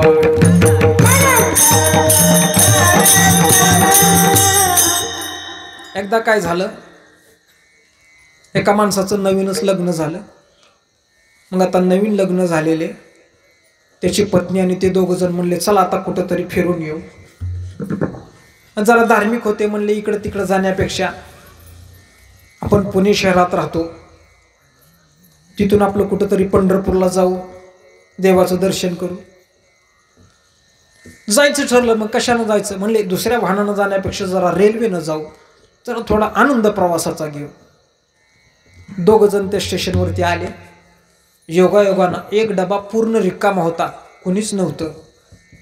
मग काय दोघांना चांगली संधी मिळाली, एकांत मिळाला, छान. दोघं जण त्या डब्यामध्ये जाऊन बसले, दोघांच्या गप्पा सुरू झाल्या. तेवढ्यात पुढचं स्टेशन आलं. योगायोगानं पंढरपूरची वारी होती. त्या स्टेशनमध्ये एक वारकरी आपल्या बकोटीवरती ते सगळं साहित्य घेऊन आतमध्ये शिरला. आता त्याला काय माहिती, हे दोघं जण आतमध्ये बसले तर आपण कशाला तिथं बसावं, दुसऱ्या डब्यात जाऊ, त्याला माहितीच नाही. तो आतमध्ये गेला, ते सगळं ओझं होतं ते टाकलं, उशाला घेतलं आणि पडला तिथं. रेल्वे पुढं चालू झाली. या दोघांच्या गप्पा सुरू झाल्या. त्याची बायको त्याला म्हणाली, हे बघा आपण आता पहिल्यांदाच रेल्वेनं प्रवास करतोय, पण ती रेल्वेमध्ये एक तसली साखळी असते म्हणतात, ती ओढल्यानंतर गाडी थांबते. ती म्हणली कुठे, मला दाखवा. तो म्हणला हे काय इथं आहे. ती म्हणली मला ती ओढून बघायची. तो म्हणला बाळून टेका काय, निष्कारण ओढल्यावरती अधिकारी विचारत येतात आणि कशा करता ओढली, दंड करतील ते 1000 रुपये कुठले द्यायचे. ते म्हणले केला तर करू द्या, ते आपण लग्नामध्ये लोकांच्या पाया पडल्यानंतर पैसे जमा झालेत, माझ्याकडे 500 आहेत, तुमच्याकडे 500 आहेत, 1000 झाले, 1000 देऊन टाकू, पण साखळी ओढायची एकदा हौस तर भागून घेऊ. तो नको म्हणायचा, पण हिचा छंद ही काय ऐकायला तयार नाही. शेवटी साखळी ओढली, परिणाम व्हायचा जो झाला. रेल्वे थांबली. अधिकारी चौकशी करत आला.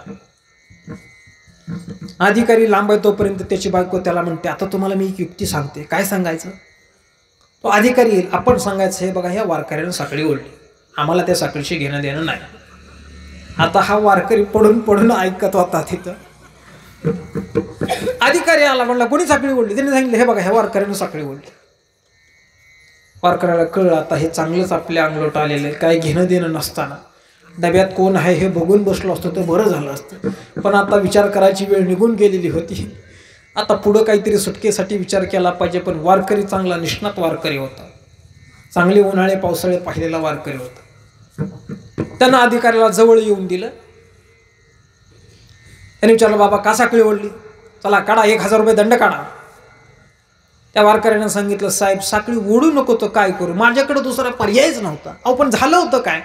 म्हणलं बघा मी बसल्यापासून ह्या दोघांनी मला मारलाय, माझे 1000 रुपये काढून घेतले, बघा यांच्या केशात आहेत का. विठाला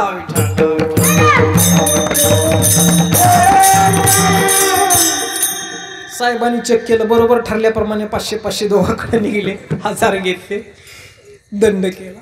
व्यवहाराचं साधं ज्ञान त्याला तारतं आणि व्यवहाराचं अज्ञान जर दुःख देतं तर जे आत्मस्वरूपाचं जे अज्ञान आहे ते खऱ्या अर्थानं माणसाला दुःख देतं. दुःखाची 3 कारणं मी तुम्हाला सांगितलेली आहेत. प्रमाद दुःख देतो, प्रारब्ध दुःख देतं आणि आत्मस्वरूपाचं अज्ञान. मग तुकाराम महाराजांची वृत्ती देवाच्या चरणाजवळ राहिली तर या 3 कारणाची निवृत्ती होते का, एवढाच मुद्दा बघून आपण आटोपत घेतोय. तुकाराम महाराज म्हणतात देवा माझी वृत्ती तुमच्या चरणाजवळ ठेवा, म्हणजे या 3 कारणाचा निराश होतोय. कसा होतोय? तुमच्या आमच्या वृत्तीनं विषयाला विषय केलेला आहे म्हणून आपल्या हातून प्रमाद घडतो. माझं बोलणं आपल्याला कळेल लक्ष दिलं तर. तुमच्या आमच्या वृत्तीमध्ये काय भरलेलं आहे? संसार प्रपंच भरलेला आहे, पंच विषय भरलेले आहेत. आपल्या वृत्तीचा विषय काय आहे तर संसारिक विषय आहे, म्हणून आपल्याकडून प्रमाद घडतो. तुकाराम महाराज म्हणतात माझ्या वृत्तीचा विषय जर परमात्मा झाला तर माझ्या हातून प्रमाद घडण्याचा प्रश्न नाही. पहिलं कारण निवृत्त झालं, दुःख होण्याचा विषय नाही. दुसरं कारण काय आहे? प्रारब्ध. ते सांगतात माझ्या वृत्तीचा विषय जर परमात्मा झाला तर कर्मफलाची अभिलाषा आणि कर्तृत्वाचा अभिमान या 2 गोष्टी ज्या माणसाच्या बंधनाला कारणीभूत होतात ते होण्याचा प्रश्न नाही. विठाला विठाला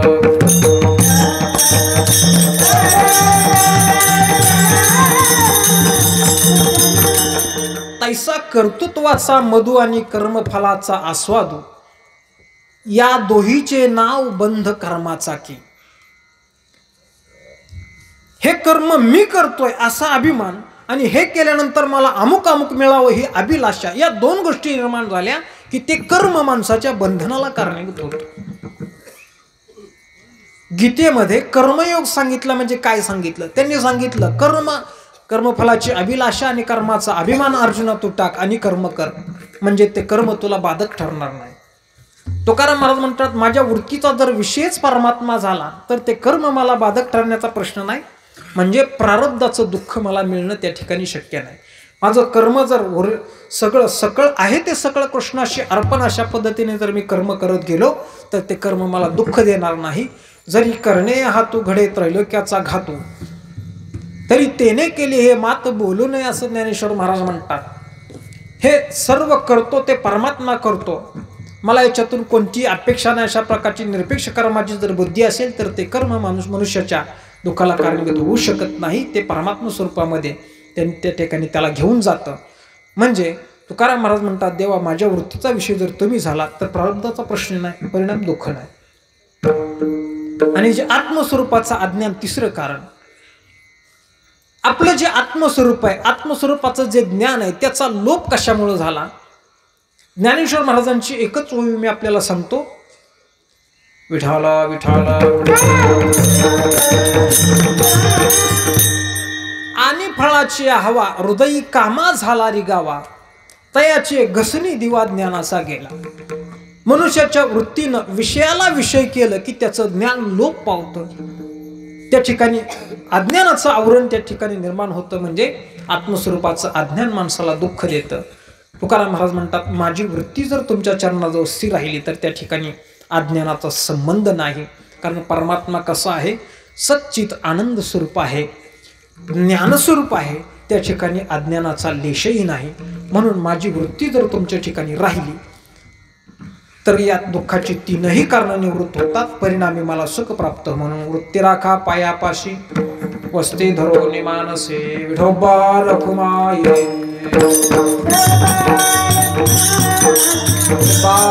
रखुमाये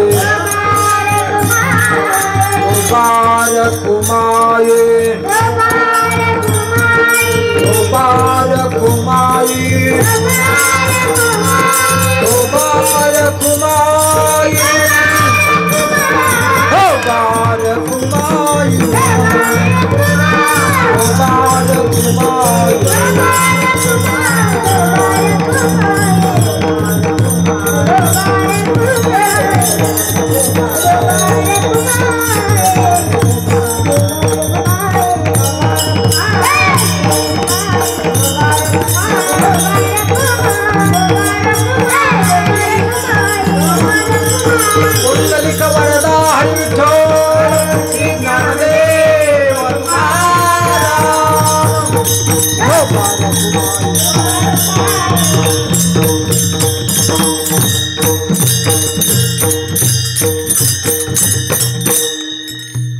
कीर्तनकारानं विठोबा भजन सुरू केलं.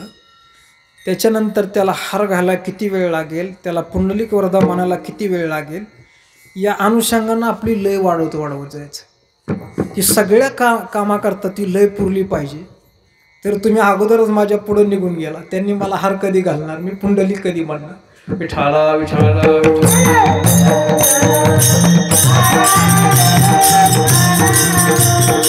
करा नारायणा माझ्या दुःखाची खंडना, वृत्ती राखा पायापासी वस्ती धरोनी मानसे. तुकाराम महाराज देवाकडे मागणी करतात, हे नारायणा माझ्या दुःखाची खंडना करा, माझ्या जीवनातलं दुःख नाहीसं करा, म्हणजे मला सुखी करा. माझं काय दुःख आहे तर वृत्ती राखा पायापासी वस्ती धरोनी मानसे. तेव्हा माझी वृत्ती तुमच्या चरणावर राहत नाही, हेच माझं दुःख आहे. तुकाराम महाराज म्हणतात, देवा जगातलं मला काहीच प्राप्त झालं नाही तरी चालेल, पण माझी वृत्ती तुमच्या चरणाजवळ राहिली पाहिजे. तुकाराम महाराजांचं एक प्रमाण असं आहे, लोकमान देह सुख संपत्ती उपभोग अनिक, विटंबना दुःख तुझे भेटी वाचून. तुकाराम महाराज म्हणले, देवा तुझी भेट होण्याच्या वाचून लोकांमध्ये मान मान्यता मिळणं, संपत्ती मिळणं, सर्व प्रकारचा उपभोग मिळणं ही मनुष्याची विटंबना आहे, असं तुकाराम महाराज म्हणतात. त्याच्याकरता परंपरेनं उदाहरण असं दिलं जातं, आपल्या गावातली एखादी माता शेजारच्या गावामध्ये काही उन्हाळ्याच्या दिवसामध्ये जत्रेचे दिवस असतात, जत्रा असते, आपल्या लहान बाळाला घेऊन आई जत्रेमध्ये जाते. तर जत्रेमध्ये अनेक प्रकारची दुकानं आलेली असतात, खेळणी आलेली असतात. ती खेळणी बघितली की ते बाळ आईला म्हणतं, आई तो पोपट दिसतोय ना, तो मला पाहिजे. आई म्हणते, हे बघ देवाचं अगोदर दर्शन कर, मग मी तुला घेऊन देतो, तोपर्यंत तुला देणार नाही. थोडं पुढं जाते, नंतर त्याला ती शिट्टी दिसते, आई ती शिट्टी मला घ्यायची. पुन्हा आई सांगते, हे बघ अगोदर देवाचं दर्शन कर, मग मी तुला घेऊन देते. असं पुढं गेला, त्याला मोर दिसला, आई तो मोर आहे ना, तो मला घ्यायचा आहे. पुन्हा आईचं तेच, हे बघ तुला सांगितलं ना देवाचं दर्शन अगोदर कर, मी पुन्हा तुला घेऊन देते. पुढे गेला, ती गाडी दिसली, आई ती गाडी मला घ्यायची आहे. अरे बाबा दर्शन करून घेऊ, नंतर तुला गाडी देते. गर्दीमध्ये ती गाडी शिट्टी हे ते बघण्याच्या नादामध्ये आई पुढे चालत असते, मुलगा पाठीमागं चालत असतो आईचा पदर धरून. गडबडीमध्ये मुलाचं लक्ष इकडं तिकडं जातं, तो आईचा पदर सुटतो आणि दुसऱ्याच कुठल्या तरी बाईचा पदर तो हातामध्ये धरतो. आई पुढे गर्दीमध्ये निघून जाते. 2-4 मिनिटांनंतर मुलाच्या लक्षात येतं, आपण जो पदर धरलेला आहे ती आपली आई नाही, दुसरीच कोणाची तरी आई आहे, आपण चुकलोय. आणि हे कळल्यानंतर मुलगा मोठ्यानं रडायला सुरुवात करतो. मग तिथे पोलीस कर्मचारी वगैरे कोणीतरी असतात, त्यांच्या लक्षात येतं मुलगा चुकलेला आहे. मग ते मुलाला जवळ घेतात, त्याला रडायचं थांबवण्याकरता त्याला नादी लावण्याचा प्रयत्न करतात. म्हणतात, तो पोपट दिसतोय, तुला पोपट देऊ का? मुलगा म्हणतो, तो पोपट तिकडं फेकून दे, तो पोपट मला नको, माझी आहे पहिली मला पाहिजे. पुन्हा पुढे दाखवतो, अरे तुला तो मोर दिसतोय, तो मोर देऊ का तुला? तो म्हणला, मोर नको, मला माझी आहे पाहिजे. पुढे दाखवतो, अरे गाडी बघ ना, नवीन आली आहे, फरारीचं मॉडेल आहे, बघ ना, घे ना. त्याने सांगितलं, ती फरारी नको, मला माझी आई पाहिजे.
चुकली या माय बाळ हुरहुर पाहे, त्या बाळाला ती शिट्टी द्या, मोर द्या, काही नको, मला माझी आई पाहिजे.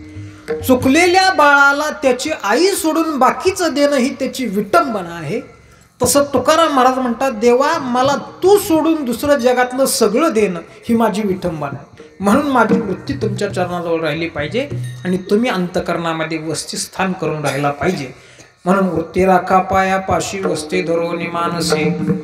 आणि मी ही जी मागणी करतो ती मागणी कशी आहे? पाळो नियाळा आता पावावे फळा. तुकाराम महाराज म्हणतात, मी प्रेमाची मागणी तुमच्याकडे करतोय. मागणी दोन प्रकारची असते, प्रेमाची मागणी, अधिकाराची मागणी. तुकाराम महाराज म्हणतात, मी मागण्याकरता तुम्हाला काही, मी तुमची सेवा केली आणि त्याच्या बदल्यामध्ये मागतो, अशातला काही भाग नाही. मी कोणत्याही प्रकारची तुमची सेवा केलेली नाही, पण माझी मागणी प्रेमाची आहे. मी सेवा नसली केली तरी प्रेमानं मागतोय, तुम्ही माझा लळा पूर्ण करा आणि मला इच्छित साध्याला नेऊन प्राप्त करा. महाराजांना विचारलं देवानं, महाराज हे सगळं तुम्ही मलाच का मागतात, तुम्ही दुसरीकडे कुणाकडे का प्रयत्न करत नाही? तुकाराम महाराज म्हणले, या जगात संसार दुःखानं दिन झालेल्यांचा शिनहरण करणारा फक्त तू एकटाच आहे, म्हणून मी तुझ्याकडे मागतो. अभंगाच्या शेवटच्या चरणात सांगतो, तुका म्हणे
दीन त्याचा हरती आसेन.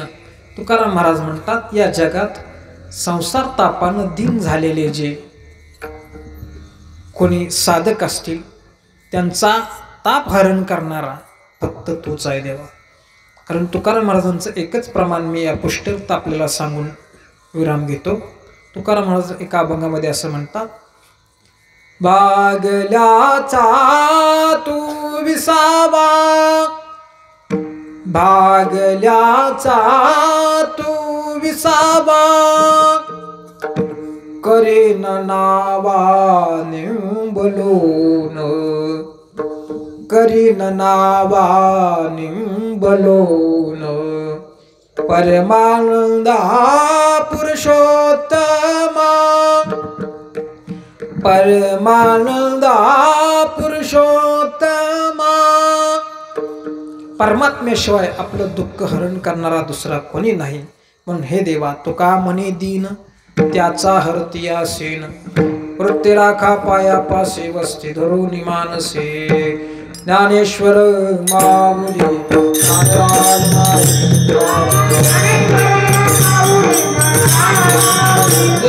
ज्ञानेश्वर माऊली ज्ञानेश्वर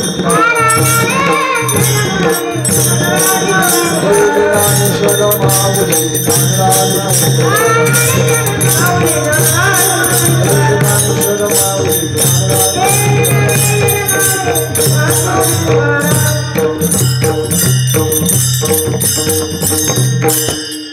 असो यथामती यथावकाश सेवा करण्याचा प्रयत्न केलेला आहे। या ठिकाणी छत्रपती गणेशोत्सव मंडळ यांच्या माध्यमातून प्रतिवर्षी हा कार्यक्रम केला जातोय।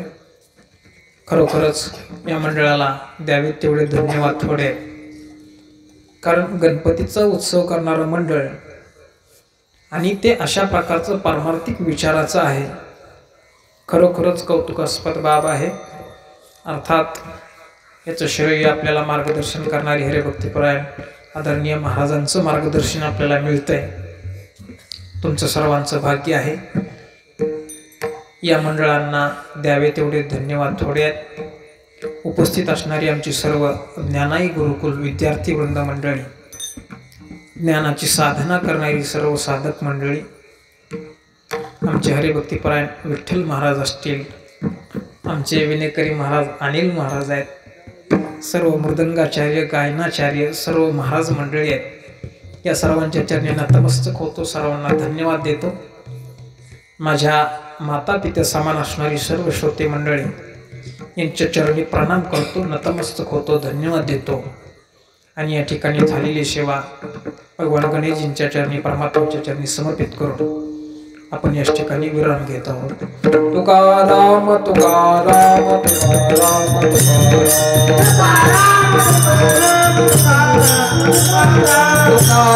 तुकाराम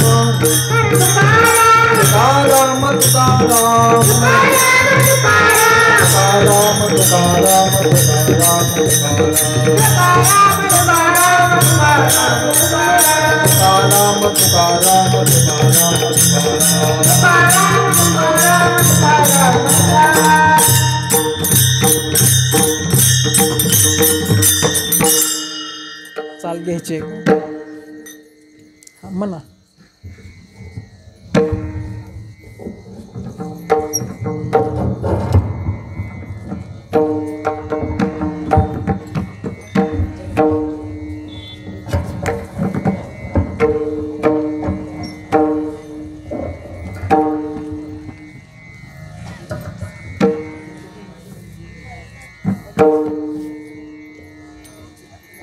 तुका म्हणे दीना, तुका म्हणे दीना, तुका म्हणे दीना, तुका म्हणे दीना, तुका म्हणे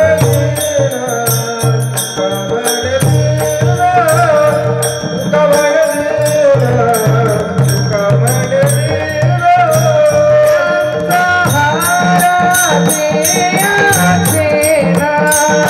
त्यांचा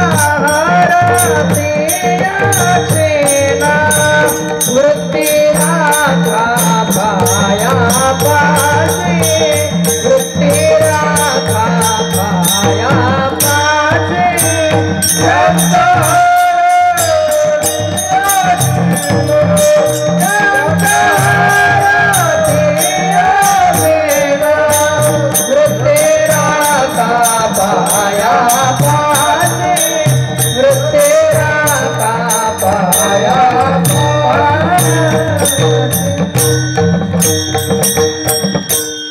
राखा पाया पासे, वृत्ती राखा पाया वृत्ती राखा पाया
विठ्ठल जय जय